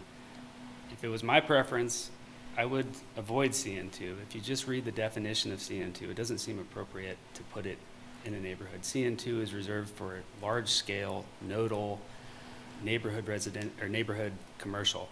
And it just doesn't seem like it makes as good of a fit as IL. Are they perfect? No. I mean, we don't. I mean, it's really frustrating for people that don't go through this process to buy a bar and have to rezone from whatever supposed use the city has applied to it. So I think we feel your frustration. We've been through this. We think IL is fine. Well, let me ask you this. You've been doing this quite a while with land use. In a perfect world, what would be an appropriate zoning category for this lot? Not that we can do it tonight, but what would be appropriate? Commercial strip. Everything else in that district has gone to commercial strip. Bonbon, cider gallery, all the, I think we just rezoned Quonset Hut into commercial strip, which was IL before. You can't do commercial strip because it's not used to add to a district, it's used to square off a district. So we're just trying to comply with the definitions. But again, with IL and limited usage on IL, it's the same thing. Look at the uses that we would be allowed to have, and Mary's done a really thorough job of identifying. It's the same thing as CN2. It's the same thing that we'd get with commercial strip. We're just confined to whatever is left of IL after you get rid of the industrial. All right, thanks. So, Jeff, one thing we can do is add or subtract uses in the conditional zoning. Is that correct? Correct. Okay.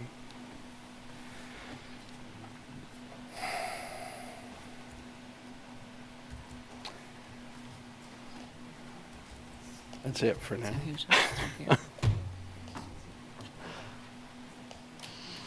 So just to reiterate, one of the things that we can, this is the land use decision before us is a zoning change. It doesn't necessarily mean a restaurant will follow.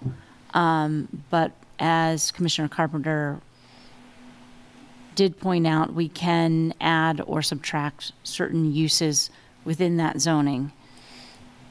Or recommend that. Recommend, yes. Is there something So obviously, specific? that would be page 4 on the report is the list of You can go down to uses. 17 to see the comparison. Yeah. Commissioner Carpenter, is there something specific you had in mind in that?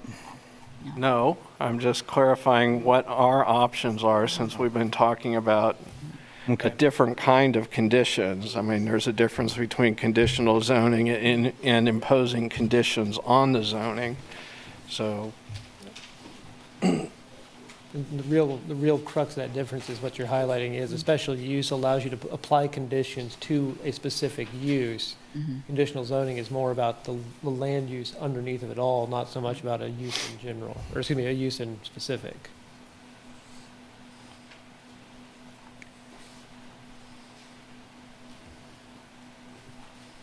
Any other commissioners wish to speak on this? Any other comments on this issue? Clarifying points, differences between ILCN to the process?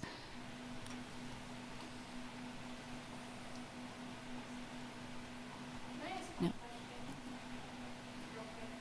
Sure. Why don't you go ahead and just, I don't know. Explain if it could be residential.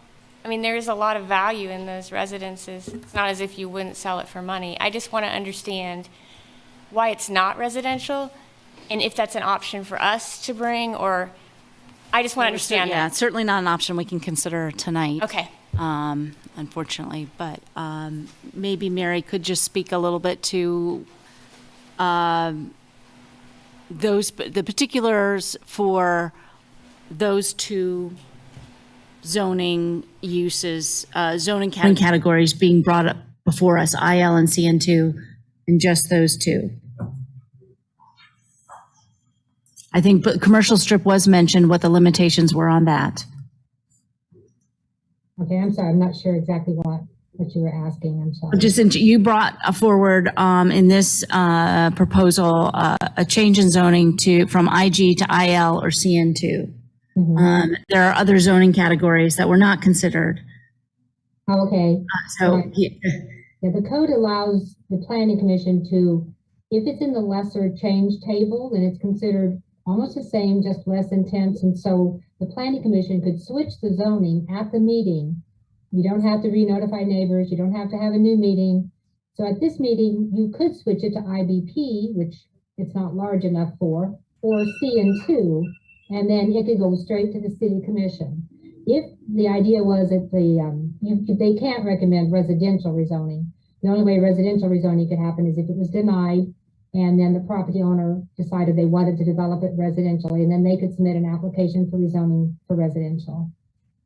And CS also was not allowed in that lesser use table. So as they noted, CS, you just can't rezone to that for our code unless you're squaring off the district.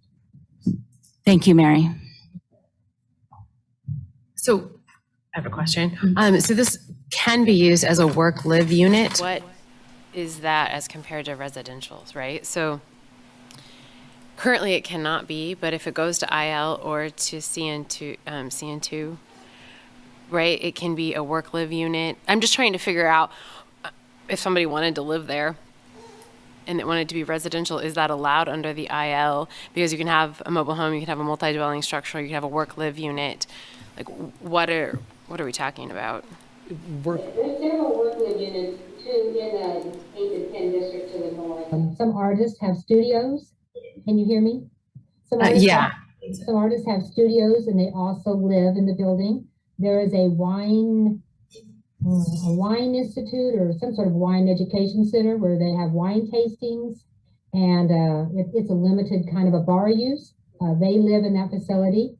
You can have a restaurant, you can have a grocery store. It just means that you can live. The requirements are that you have to be able to access your living quarters from the working area. So it is a work-live unit. You're not having to go outside and circle around to come back into it. So you're an integral part of the overall project. So there has to be some kind of industrial there, but could include living. Can't be just industrial or commercial, any use that's allowed in the district. Okay. The key with the work-live unit is the dwelling unit is accessory to the work. So if there's not a work component, the dwelling unit is not enabled. Gotcha. So it's kind of in that phrasing, work first, then live, kind of helps out. Yeah, thank you. So I'm just curious about this because really right now, the way that the industrial use is like really rough stuff in this neighborhood. And we're taking and talking about using other things that are actually more beneficial to a residential neighborhood or area, or at least more friendly in a mixed use kind of or residential kind of situation. That's the intent. I mean, right? I just want to make sure that I'm understanding this because as it is right now, I mean, they could take it back to putting gas And things in it, correct? Probably not, because there are other regulations. I mean, but under the zoning code, they might be able to, but when you get into fire codes and everything else, you may not be able to do most of those uses. So it's not as simple as Yeah, there's a couple of different factors that feed into it, but with the base zoning district the property has now is general industrial. All the uses that are permitted or a special use under the general industrial district are on the table and available to the owner currently. And it's the second step, the process that would figure out whether or not that would be allowed, which is basically what would happen here too. There's a second step to say whether or not it can do whatever's proposed under an IL. Correct. It would be site planning, building permits, and other reviews that would be required. And in the case of gas tanks, there's a lot of state reviews that occur. So it just depends on what the use ultimately ends up being. But it would be through site planning and building permitting that a lot of those checks would occur. And those checks would occur if a restaurant were to be proposed or something under an IL. Correct. It would go, no matter what was going in, we'd still be looking at site planning and building permits for almost all imaginable uses, I suspect.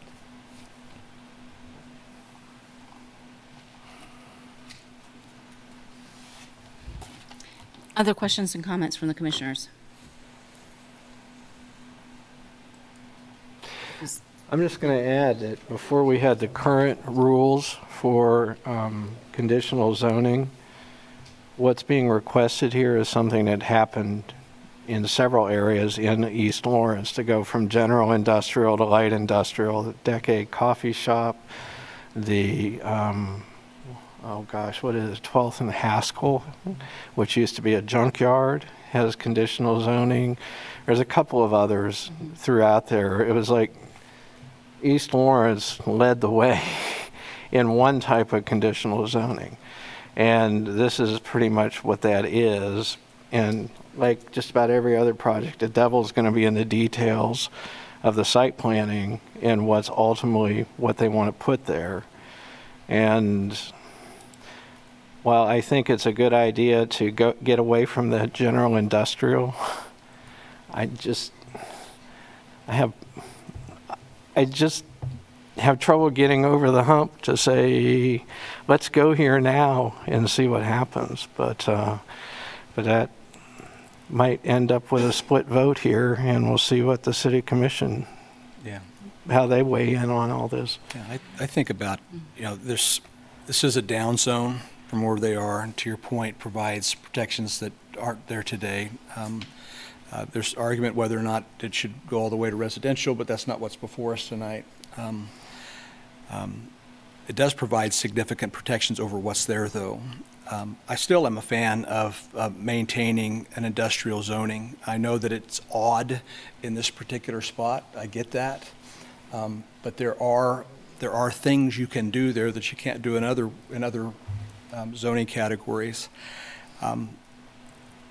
And we've got, I find myself wondering, what would happen if we said no to this, if this didn't go through, this building that's been sitting up there that's just deteriorating. It's just going to fall apart unless something happens. And I don't remember how many years they said it's been, but it's been quite a while that it's been for sale.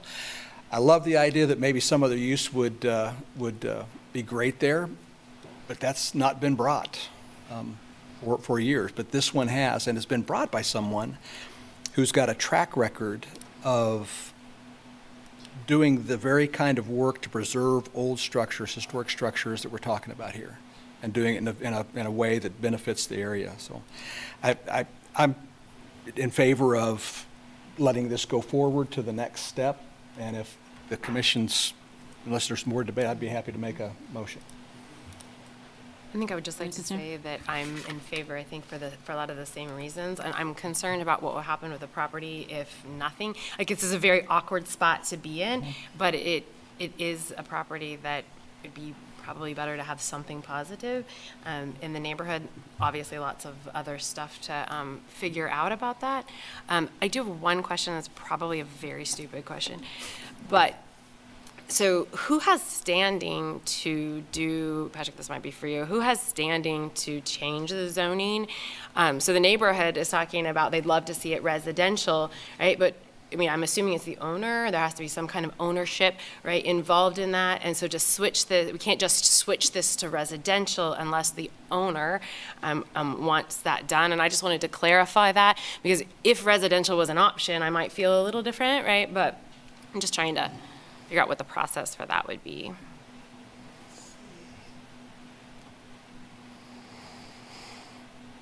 So typically, a rezoning is brought forward by an owner. However, the code does allow instances where a map amendment, a technical phrase for rezoning, can be initiated by the city commission, the planning commission, or to an urban conservation district by the historic resources commission. And then that would be, they would have a protest petition, but the owners could protest that and bring that forward too. So there are different avenues for rezonings to start, but most typical one is brought forward by an owner. This brings Arkin, Deputy City Attorney, and there are also Considerations if it is downzoned unilaterally by the city, where it might result in a taking of the property or taking of some value. There may be some value that's greater for one use if it's downzoned to something else, and then the city may be liable and there may be a taking issue. So that's something that we're always aware of. I'm not aware of the city having done any rezonings other than the East Lawrence project, but we did that all in agreement and in cooperation with the owners of the East Lawrence. This is the same one that Commissioner Carpenter was talking about earlier. That's the only one I'm aware of where the city initiated it, but even when we initiated it, we worked with the owners of the property. I know I'm going to focus on the zoning issue here and the change in land use and prefer the downzoning. Go with the staff recommendation for IL based on the what's been laid for us forward in the staff report. The idea that all the conditions and the concerns with the restaurant will come with the next step. That is not our purview tonight, so I'm going to focus on the land use zoning. And I agree with the down zoning to allow some flexibility for what can happen with the site, restaurant or otherwise.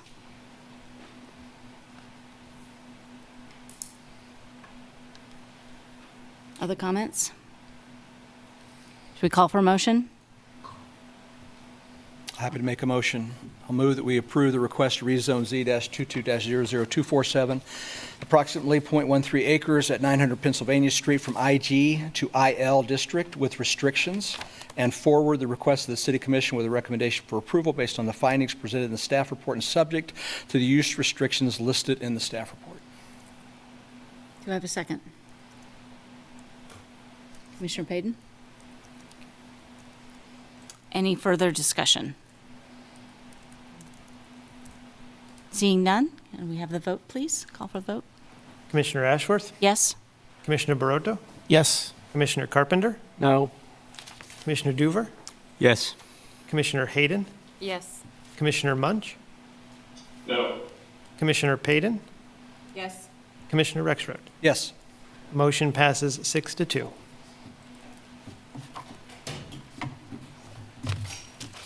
Okay, that concludes our business for the evening. Do we have any miscellaneous new or old business to come before the commission? Just wanted to remind the commissioners that our Planning Commission orientation is scheduled for Friday, October 21st. So that will happen before our next Planning Commission meeting in October. Thank you. Is it here? It'll be at in the city, in our Planning and Development Services department over at City Hall Riverfront. All right, now can I have a move to adjourn? So moved. Second? I'll second. Okay, Commissioner Barota, call for the vote? Commissioner Ashworth? Yes. Commissioner Barotto? Yes. Commissioner Carpenter? Yes. Commissioner Doover? Yes. Commissioner Hayden? Yes. Commissioner Munch? Yes. Commissioner Payton? Yes. Commissioner Rexroad? Yes. Motion passes 8-0. Thank you all, and thank you all for members of the public who came, stood through, went through, it was a very long night. Thank you very much for your thoughtful comments. And please do keep in touch with the process. As you very well know, you are all very well versed in that, keeping with the process. So thank you for being here. Means you're doing it right.